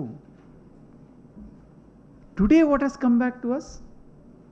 This whether the financial assets are sufficient to pay the financial liabilities. That's come back in the disclosure of Schedule 3. The small note has come back as whether the financial assets are sufficient to pay the financial liabilities. What does it mean? It's the solvency ratio. If the company is solvent, then the going concern is not impacted. So let me ask you some examples. The ratios that have been provided under Schedule 3 as well as under CARO, because there is, see, one question came up, whether we should do CARO or whether we should do financial statement, because if we have financial statement, why should I duplicate it? One is the responsibility of management, that is Schedule 3. The other is the responsibility of the auditor, which is CARO. CARO has to be as detailed as possible. CARO has to be as detailed because it is examination and obtaining evidence, which is verification. So it should be detailed. Responsibility of the management is to provide that information in the, because they signed financials under section 134(5)(e), where they sign that CFO and CEO.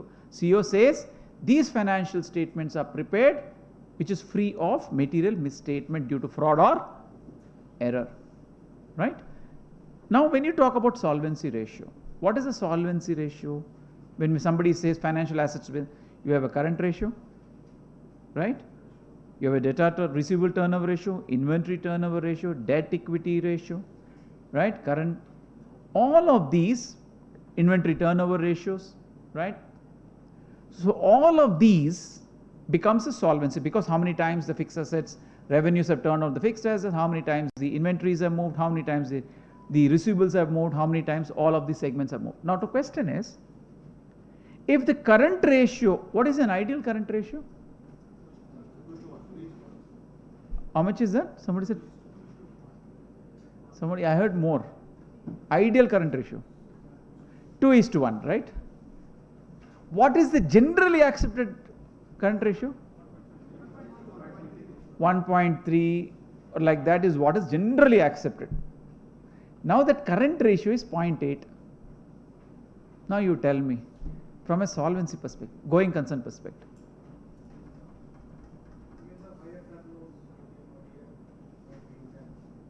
Okay, so there could be a plausible reasons that you can give as to why the ratio is lower.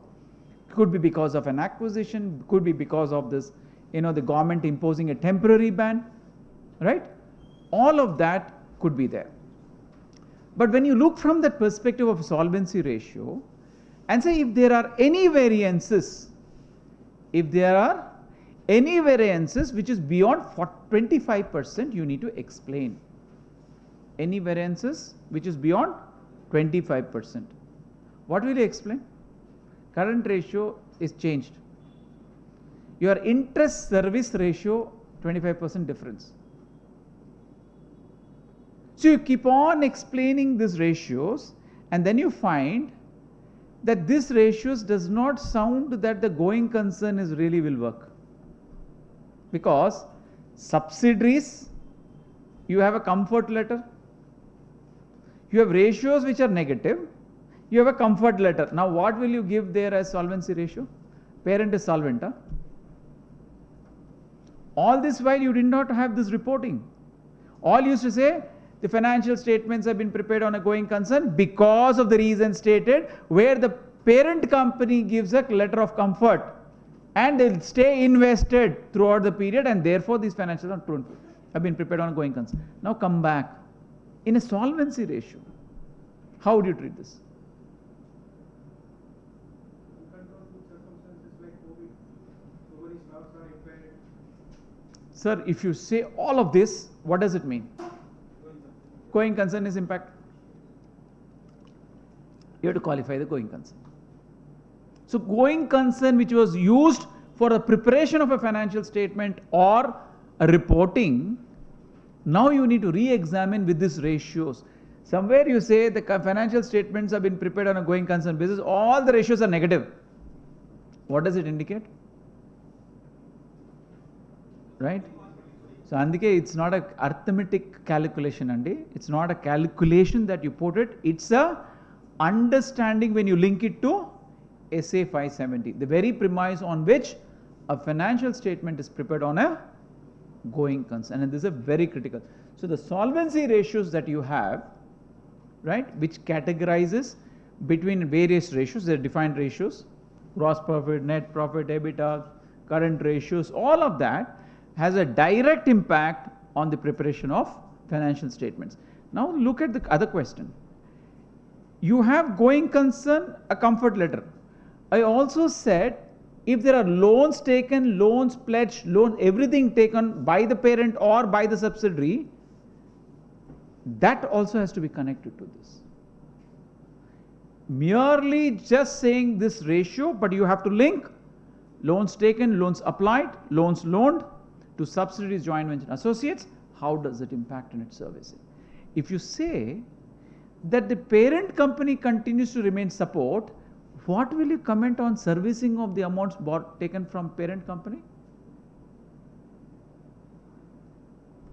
See, in a going concern you are saying the parent stays invested. How does it stay invested? By funding. If it stays funding, how does in the subsidiary books or on the parent books, how does the auditor say that the amount is good and recoverable, not prejudicial to the interest of that company? Right? So when you look at all of these, connect the dots. That's the reason why I'm saying is today's financial statements, when somebody reads these financial statements, the user of the financial statements, is in a much better position to understand how the company is being performed. In the past, you did not have that, whereas in the current, you have that ability to do it. Clear? But if we cannot read the statement as going So if it is not, so the only way when you say it's not on a going concern, it should be on liquidation. What is liquidation accounting? At net realizable value, of fair value, lower of cost of fair value, or realizable value.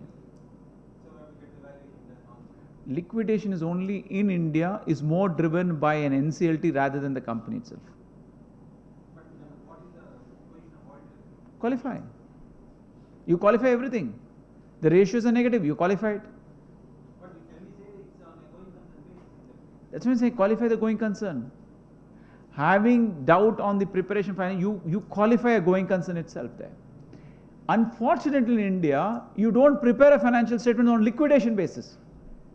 That these financial statements are prepared on a liquidation basis. You say these financial statements, while the management is prepared, because of the ratios being negative, these financials, we qualify the preparation of financial statement on a going concern basis. We only qualify the going concern. We don't prepare a financial statements on liquidation. Liquidation is only when it goes to the NCLT route or whatever the bankruptcy route. So the financial statements are prepared on going concern. Management prepares on going concern. Auditors qualify that going concern for reasons stated therein. Solvency ratio, this ratio. Other places, the financial statement goes prepared on a. So therefore what you say is, the net realizable value of assets is lower than the payable to the liabilities and their fair value of the liabilities, and therefore the financial statements are not prepared on going. So you have to state that reasons. Contrary to the so because you use the opinion for that. Now, as I said, so if you look at it, there are certain things which are very important. I've touched most of them. Proceeds relating to Benami property again. You have to use the whatever is under the Benami Act, whatever transaction. So I give you an example of in a Benami where the transactions are done on behalf of someone who is in disguise. So how do you get this information? Only through when it gets under the Income Tax Act, whether it's done by ED or whether it's done by any other person. So I touched upon property plan and equipment, Benami I've talked, physical verification of talk, working capital of talk, investment securities of talk, loans and direct nature of payment, overdue more than 90 days. Principal is not in the given of loans and existing one loan to the other parties. That means if these entities are not in the nature of an NBFC or a bank, which has got the primary memorandum articles, the primary objective of that entity is to loan, if they enter into a transaction, a corporate company has got more than 100 crores or which falls under what is called a core investment company, where majority of the money is lent to earn interest, right? They are supposed to get registered under RBI. So these are the thresholds which are there. Now, another point which is very important is rollovers, right? If there are any rollovers that happens to any of the loans given to subsidiaries, joint ventures and all of that, you have to state the reasons why it is a rollover. So what is a rollover? So I give, let's say 10 crores to the subsidiary. The subsidiary gives back my 10 crores before 31st March. Again I give 10 crores. Even though you say the cash given, cash received, and therefore it becomes a rollover. Rollover is just not an accounting entry. You will say I gave 10 crores, he gave me 10 crores. Or you will say I gave him 10 crores, he gave me 10, I again gave back 9 crores. It becomes a rollover. The nature is very, very important. The manner in which it is done. Also, if you find if there are any amounts that are paid or given without any interest or without any due date of payment, that means there is no interest rates given, stipulated, there is no dates on which the amounts could. So what generally we will say? It is on demand, right? We generally say, yes sir, whenever they want money, they will give you. You just tell me, will you give somebody money and think that, they will give back to me whenever it is possible? Your own relative, siblings will not give you. Where is the question of giving from corporates? So the question then is, why did the company give without an interest rate and without any repayment? Because it means that it is not sure to get the money because that entity does not have sufficient money and does not even know when it will come back. Alternatively, you may be interested in that company. Maybe you may have strategy to acquire the company at some point in time, so therefore you have lent it or parked it, or certain things which would have prohibited from that company to directly take it from you. So you need to go beyond. This is called lifting the corporate wheel to see the substance of the transactions. Loan given without any interest or these things, you have to just go beyond the transaction itself. You cannot just say and just make a statement saying that the amounts have been advanced without terms or without any interest stipulated. Now, another aspect of it is the dues, statutory dues. Now, the statutory dues earlier used to have a very confined excise, sales tax and all. Now, this is any other statutory dues. It is not restrictive, it is not defined. It is any statutory dues. It could be shops and establishment, it could be property tax, it could be municipal tax, it could be a vehicle tax, it could be any statutory, local dues, anything and everything will be covered under statutory dues, disputed or undisputed. Anything which is payable to any government, central, federal or state or any local body or authority will be covered under this. The other aspect of it, unrecorded income I've already touched upon. Maintenance cost record, there is nothing to change. Default in repayment will come. Okay. Other important aspect is willful defaulter. Who is a willful defaulter? Who is a willful defaulter?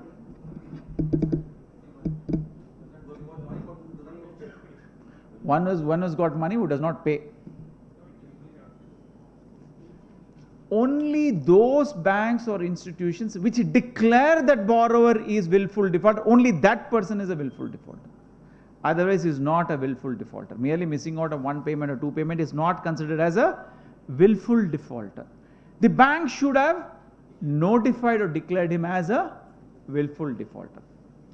So now what happens is, in a consortium of banks, right, there are what are called SBI brothers, because SBI is the leader and there are brothers. And there is another company, a small cooperative corporation or some bank which is not the brother, which is Axis Bank, somebody who is not related. That person wants this business, whereas SBI says, I will take over your this thing, don't worry. So in a consortium of bank, one bank always says you are a willful defaulter, and the rest of the 8 banks will say you are not a willful defaulter. How many have seen these cases? I have seen n number of cases where the rest of the consortium bankers will say you are not a willful defaulter. There is one or two banks who will never say, unless you pay this money, some dispute in somewhere where your interest is not paid or something, he'll make you, because without this clearance you can't get it. Now in the confirmation that you send, because all of this has to be provided by the bank, you can't be getting this information. So when you see confirmations, in the confirmation this additional point you should say whether at any point in time did the bank or a financial institute declare this entity as a willful defaulter. People who have signed the balance sheets, people who are willing to sign the balance sheets, please take note of this. We have to send to the bank to say whether at any point in time you declared this as willful defaulter. If so, give the details. That is common now, sir. Suppose if one bank declares you as an NPA, other banks will automatically declare NPA. नहीं होता sir, नहीं होता है sir, नहीं होता है sir. मैं आपको एग्जांपल दिया, SBI का बाप है, बाप के साथ सब बच्चे गए, एक जना अनाथ है. No, so what happens is, I'll tell you, you will say, he will not only, see the only problem what happens is it does not allow you to create the charge for that particular asset. Whereas it's all assets of the company's charge. So what this consortium said, don't worry, I'll give you loan. He gives you loan. You are servicing the loan. But there is a dispute for him to release that security which is not created. So you will find charges not getting created. So whenever you stumble upon any charges not getting, ask why. Dispute, not in the name, right? Only then you can't create a charge. Otherwise, for all the borrowed funds, you can create a charge. So look at from that perspective. So there is every possibility. So when you talk about willful defaulters, you have to get a statement. And again, today, I don't know how many people have experienced the bank confirmations. Main account, sub accounts, sub accounts, sub accounts. So a lot of bank confirmation today have sub accounts confirmations. They say bank for their own convenience create sub accounts. So that means if I have created an account for dividend distribution. So for dividends I have created. They'll create from the parent main account, they'll create another sub account. While you will have one account. Whereas for their operational purposes, they'll create a sub account to operate it. So to this extent, what information you need to validate. So it says willful defaulter of bank, financial institution or any other lender.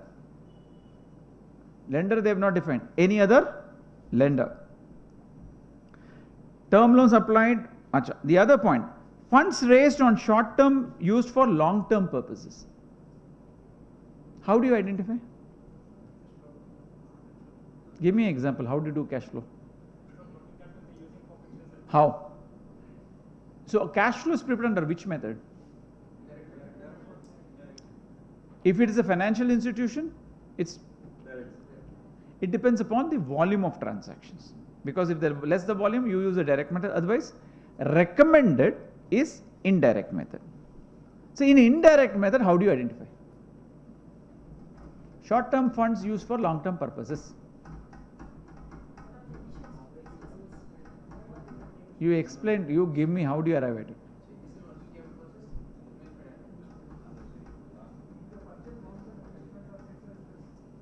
Answer? No, I know how easy it is. I'm with you what you're saying. How do you compute? So you have got a huge, it's got about 10,000 companies, it has got various subsidiaries, branches, everything, and put it across and then say, now you compute. Short term use for long term purposes. The record PF is less than PF limits. Mm-hmm. Cash flow from investing activities is less than financing activities. Cash flow financing activities. అక్కడే ఉంది sir, అక్కడే ఉంది, అక్కడే secretary గారు అక్కడే ఉంది, అదే మర్చిపోయాను sir.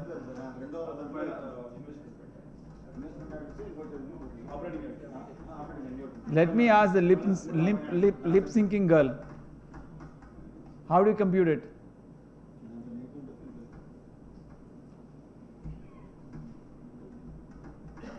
Just imagine, we have been signing balance sheet after balance sheet after balance sheet after our balance sheet. Now today we are staring to say whether short-term funds used for long-term purpose. We can't do the direct method because they have hundreds of banks. We can't do. We can't take every amount received, how payments made. That's the easiest way. Take the bank accounts and that's the easiest way to do it. All the cash credit and do it. We don't have that option. Yeah? Short-term funds used for long. Short-term funds means what? Working capital. మీరు చెప్పండి sir, మీరు చెప్పండి, నేను వింటున్నాను. I'm just saying, how do you deduce this?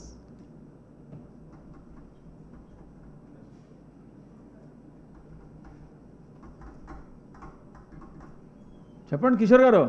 Finance activities cash flow is outflow.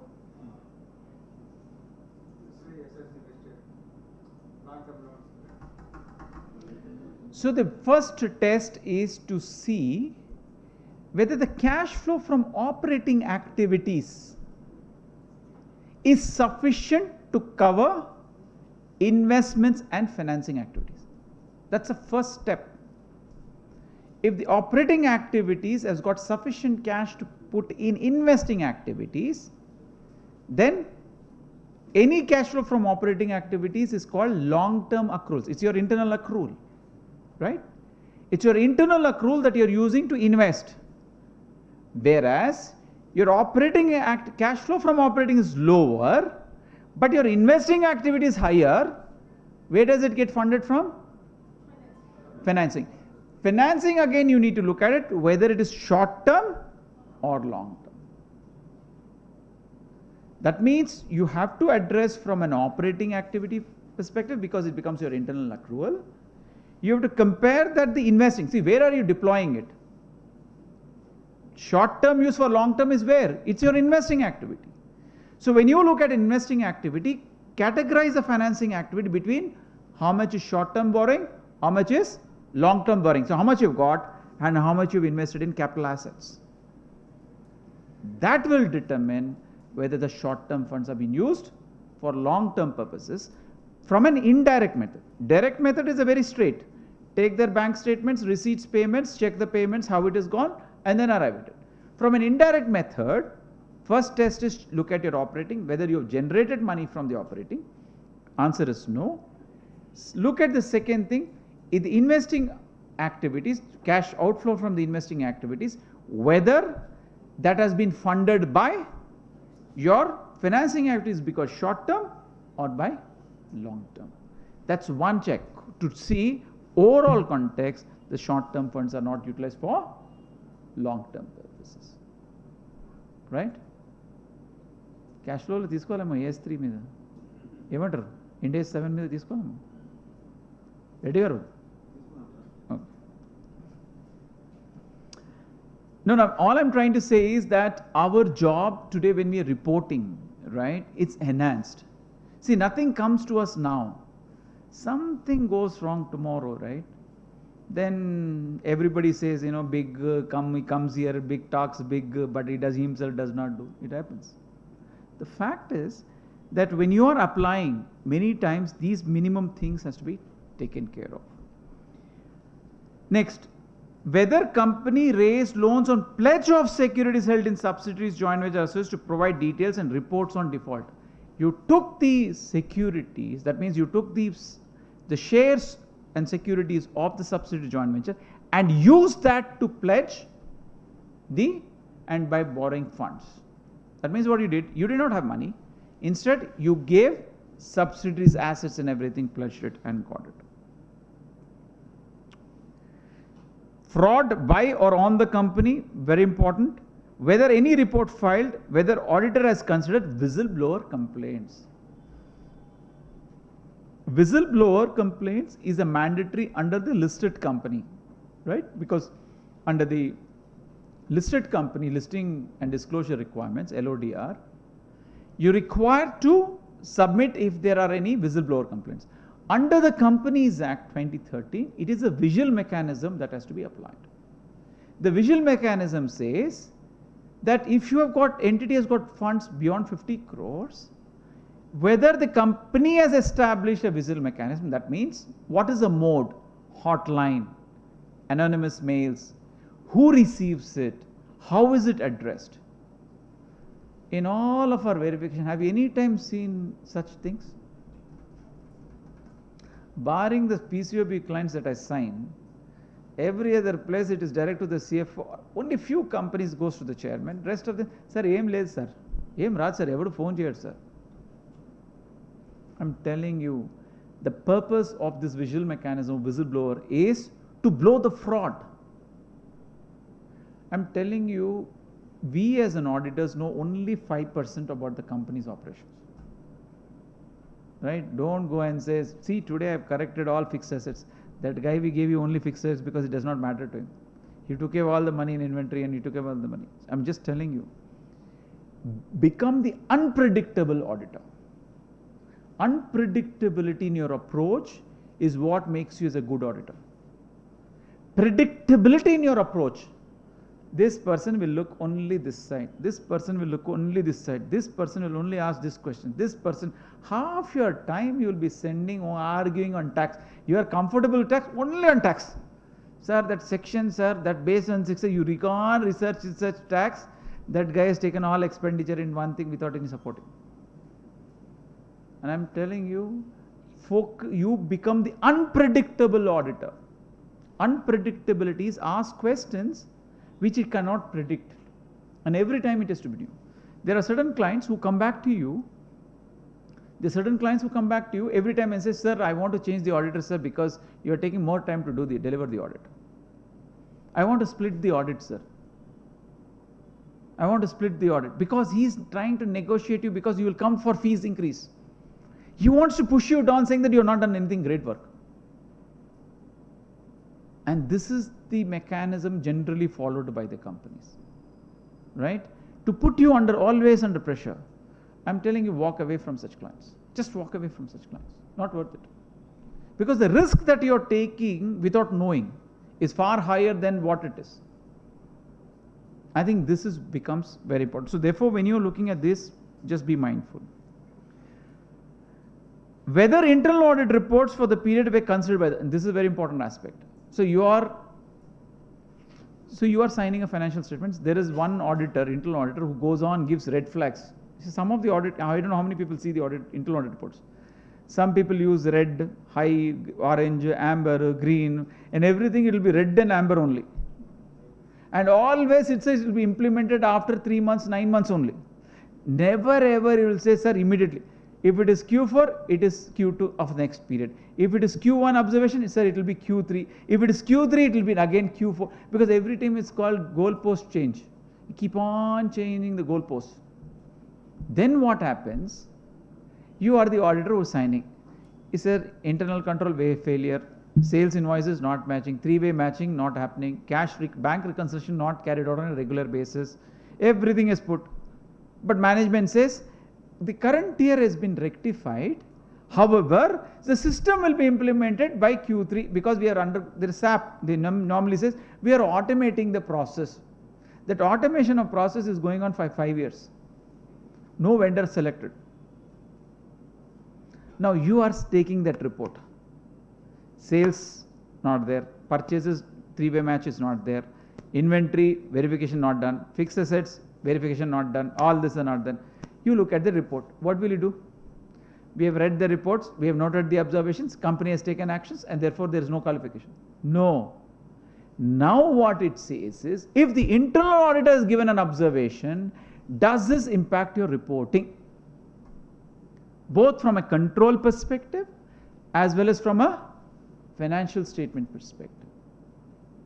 If it impacts, please bring it out. So therefore the reading has gone away. Non-cash transactions and all of these, I'm not going through it because non-cash transactions is all about which are not there. Whether cash losses incurred in the financial year and preceding year. How do you identify this?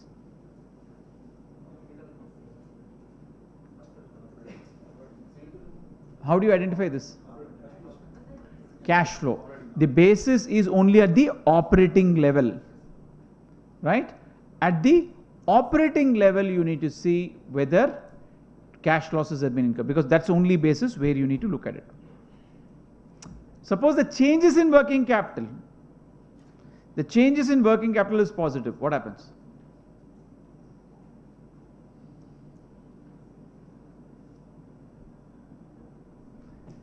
Internal accruals is coming from profit from operating activities before changes in working capital.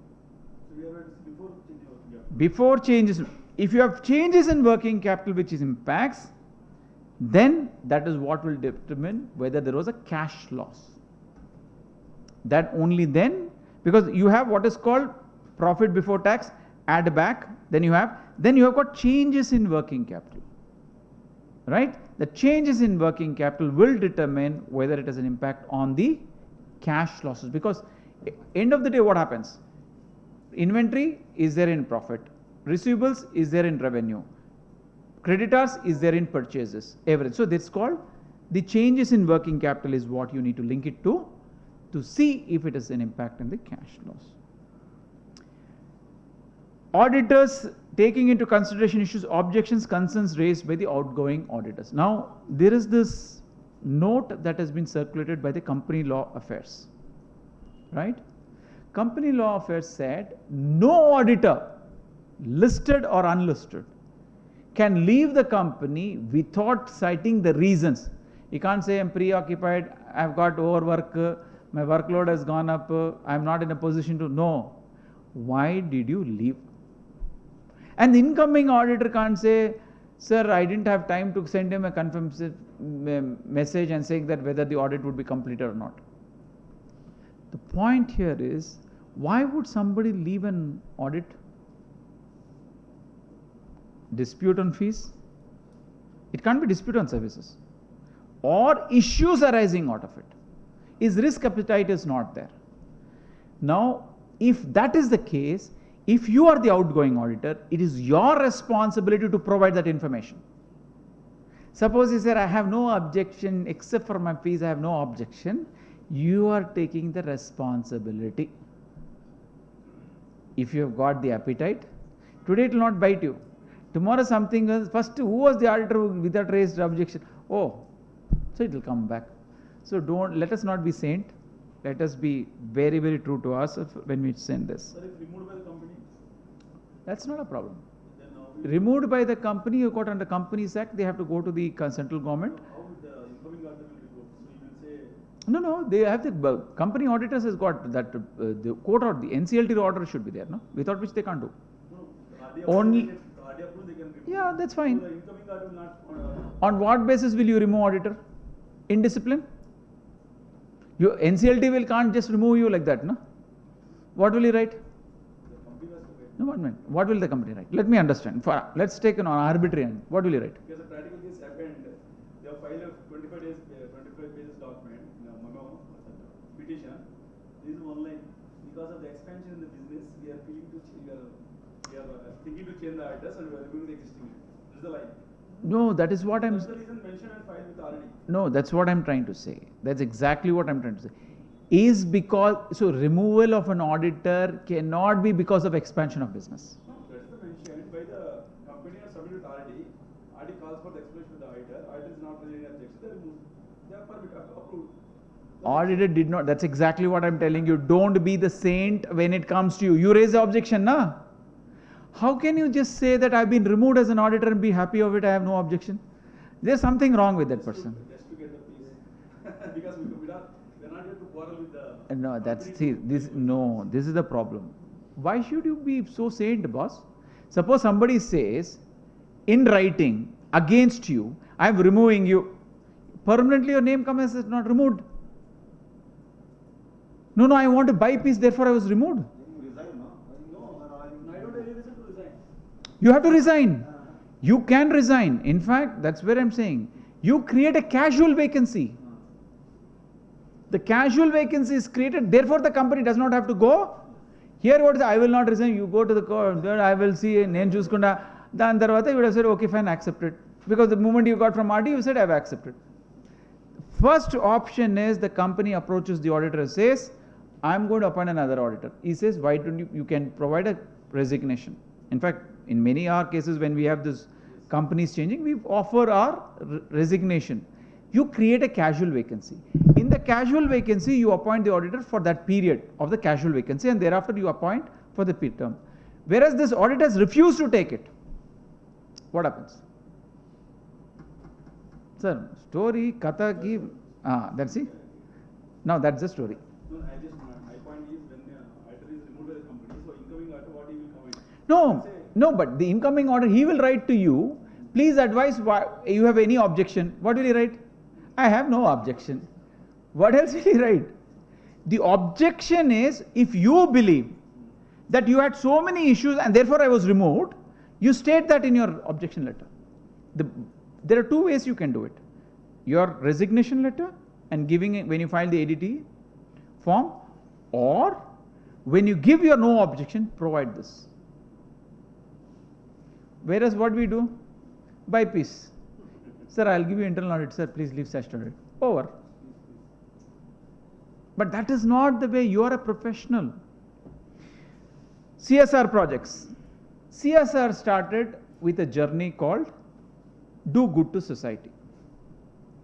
Afterwards, what happened? All chartered accountants sat in a room. Sir, CSR is a disallowed expenditure. So we will look at section 35, section 32, section this. Sir, whilst you can't claim directly under CSR expenditure, but if you incur towards this research, towards this toward these things, you can claim as a general expenditure. So they looked at each one of that and they said, okay, fine. Instead of providing to the purpose which was created, they said start with a provision as a disclosure. So they started with disclosure. Second thing they said, come back with unspent money. Third thing now they said, not only unspent money, please deposit in a separate account, and if it is just not spent within 3 years, transfer that money to us. Oh, there also they did not stop. No, no, sir, we will incur. We have got, see, sir, you've got foundation, please transfer there, sir. We all advised.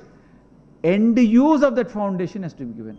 Because the foundation had only all relatives, everybody sitting there as the. So, and then you show it in saying that this company is supporting a college, supporting a rural for water, drinking water, this is supporting for women, girl child. All they're doing is taking this company's money and putting the company's logo. So therefore they get branding. Right? Now you said end use certificate. End use certificate is, even if you have given it to a foundation, that foundation has to say where did you apply this money. That's called accountability.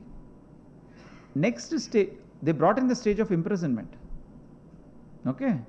So one more problem will come tomorrow. CSR will be direct to jail. It will come. Because you can't be using this money, because the very purpose is, if you have earned money, pay back to your society. It has to be through a charitable purposes. So if you look at it, there are red flags, there are controls issues, there are challenges in internal controls, all of this. Okay. Let me close down this. Let me talk to you about how does this replicate. So now if you see the balance sheet schedule 3, whatever is discussed in CARO, is now been brought into schedule 3. What are the things? Aging analysis of receivables, aging analysis of trade payables, aging analysis of capital work in progress and intangibles under development.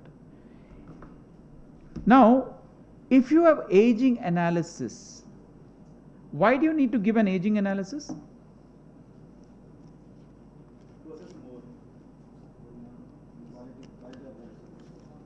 So far, okay, now how do you distinguish? It is not only on the aging analysis. Within this, you should classify between good and disputed, right? Which is your undisputed and within undisputed also, which is good, where credit risk, where there is a deterioration in credit risk, and where a credit risk is impaired, within good also. Within disputed, good, where credit risk, there is significant increase in credit risk, and where credit risk is impaired. So what does it mean? I gave you an example of, you had transactions with textiles with Sri Lanka. It was good. Today what has happened because of the transaction, because of the economy, is there a significant increase in the credit risk? Even though it is good, it has to come under increase in credit risk with an explanation as to what is the increase in credit risk. Then you need to make an assessment as to what is the extent of credit risk that impacts your financial statements. So between good and doubtful, you've got good, where it is impaired, there is significant risk in the credit, and credit risk is impaired. In disputed, again the categories like that. That means sometimes what happens is, sir, we have got a legal case, sir, we will win the case. So no provision is required. Now you categorize where good, even disputed, which is recoverable, then you have a significant increase in credit risk, and then credit risk impaired. So therefore, when you keep on categorizing by age, 1 year you have given, 2 years you have given, every year you can't be giving like that, no? You can't, because year on year it shows up how the increase. So what will the investors ask you?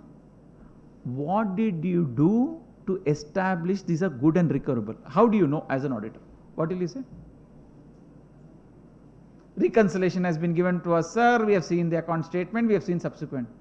How do you justify? Why, if that is greater than 1 year, if the credit period is 60 days, how will you as an auditor justify that? The honest, whilst the statement is on the financial statement prepared by the company, our responsibility as an auditor for these part of it is enhanced. It is just not classification alone. Same is the case of capital work in progress and intangible. Where do you park all your expenditure? When you acquire intangibles, right? What are intangibles? How do you test for intangibles?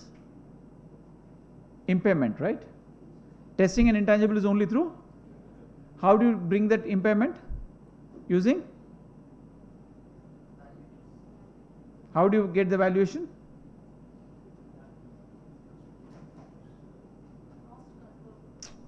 It's only through cash flow. It's always generated through cash flow. Any intangible is always tested using a cash flow.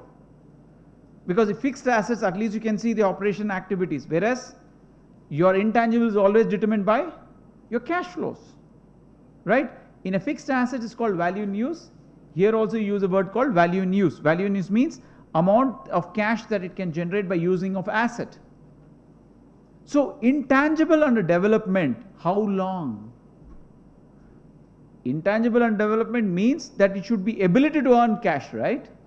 How long it will be under development? 1 year? 2 years? 3 years? 4 years? 5 years? In other words, the responsibility is on the management to establish that this expenditure that you're carrying for more than 5 years is good and recoverable because your expected cash flows are much, much higher.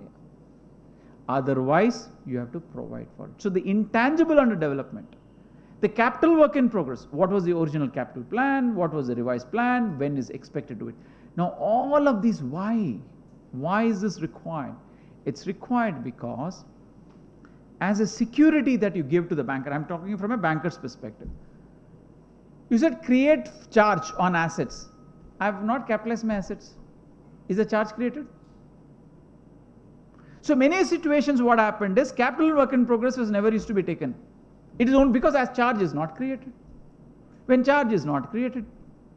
So therefore it is important that such assets, because what happens, you can't keep on capitalizing it because it is not earning the income, or it may have been earning the income, but you are only not showing it as capitalized because depreciation will catch up on your profitability. So therefore, from a classification perspective, it's receivables, where it's payables, whether it's capital work in progress or intangibles under development, all of these have to be classified apart from all solvency ratios. Included is the loans, investments to subsidiaries, joint ventures, associates, whether it will recover on a regular time, has to be given. If there are any defaults with any of the bankers, that has to be provided for. If there are any of the covenants which have been violated, you need to provide for it. If you do all of these and then say, I give a true and fair view on both on financial statements, on internal control, on CARO. Think through this. You can't finish everything in one day, but I think once you start applying this on a regular basis, this will have much more. All right, thank you, ladies and gentlemen. Secretary Garu, अरे మా secretary గారితో ఒక photo తీసుకోవాలరా బాబు, లేకపోతే అప్పటి నుంచి secretary నా photo తీసుకోవట్లేదు. Mic ఇస్తాను సార్ ఇప్పుడు, మరి ఫోటో తీరా బాబు. ఈ మళ్ళీ లేదు సెక్రటరీ సార్తో first photo. Who is powerful? Secretary sir ఉండండి, ఫోటో తీస్తున్నారు. మా చైర్మన్ పిలుస్తారులేండి. చైర్మన్ గారు. I invite Chairman Deepak Ladda onto the stage, and I invite ACS Reddy, committee member, come on the stage. Karmanchi Ramarao garu, please come on the stage. Just good sir. Now it's time to give formal vote of thanks. Thank you Ganesh garu for your thought-provoking and enlightening lecture. Now I invite Deepak Ladda sir to give closing remarks.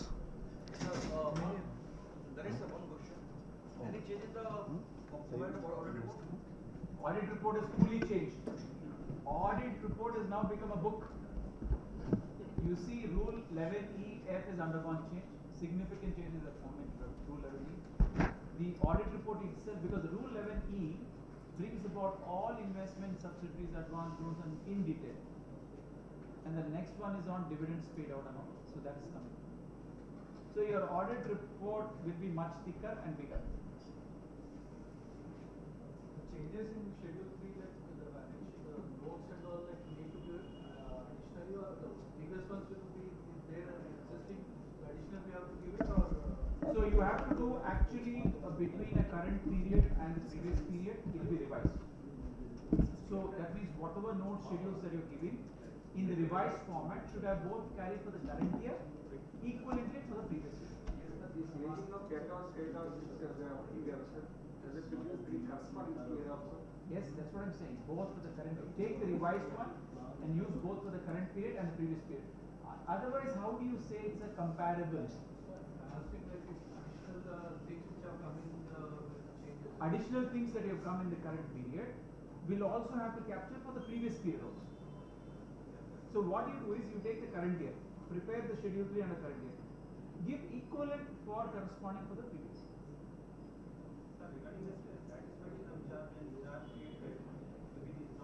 Mic on mike on उधर mike दो mike No. So therefore, what happens is satisfaction of charge is what? Satisfaction of charge is in relation to a loan that is existing on the balance sheet. So if the loan continues and the charges have not been cleared, you need to bring that out. But let's say the loans have been satisfied, right? And still the charge has not been removed. You may want to bring it out because it's still figuring it as part of the charge while it's not a charge. Only as a commentary you can provide that. No, so what you can do is for a charges, you can go through the MCA site or you can ask each of the bankers where is the charge loans, if there are borrowings, take it and then provide that information. So it's not only for the things which the company has taken loans during the year or? No. It's charges for no, current and previous, continuing, right? Continuing, that's what. Existing and the future assets, that's how it comes through. Pari passu charges, if it is more than one loans. Okay, thank you.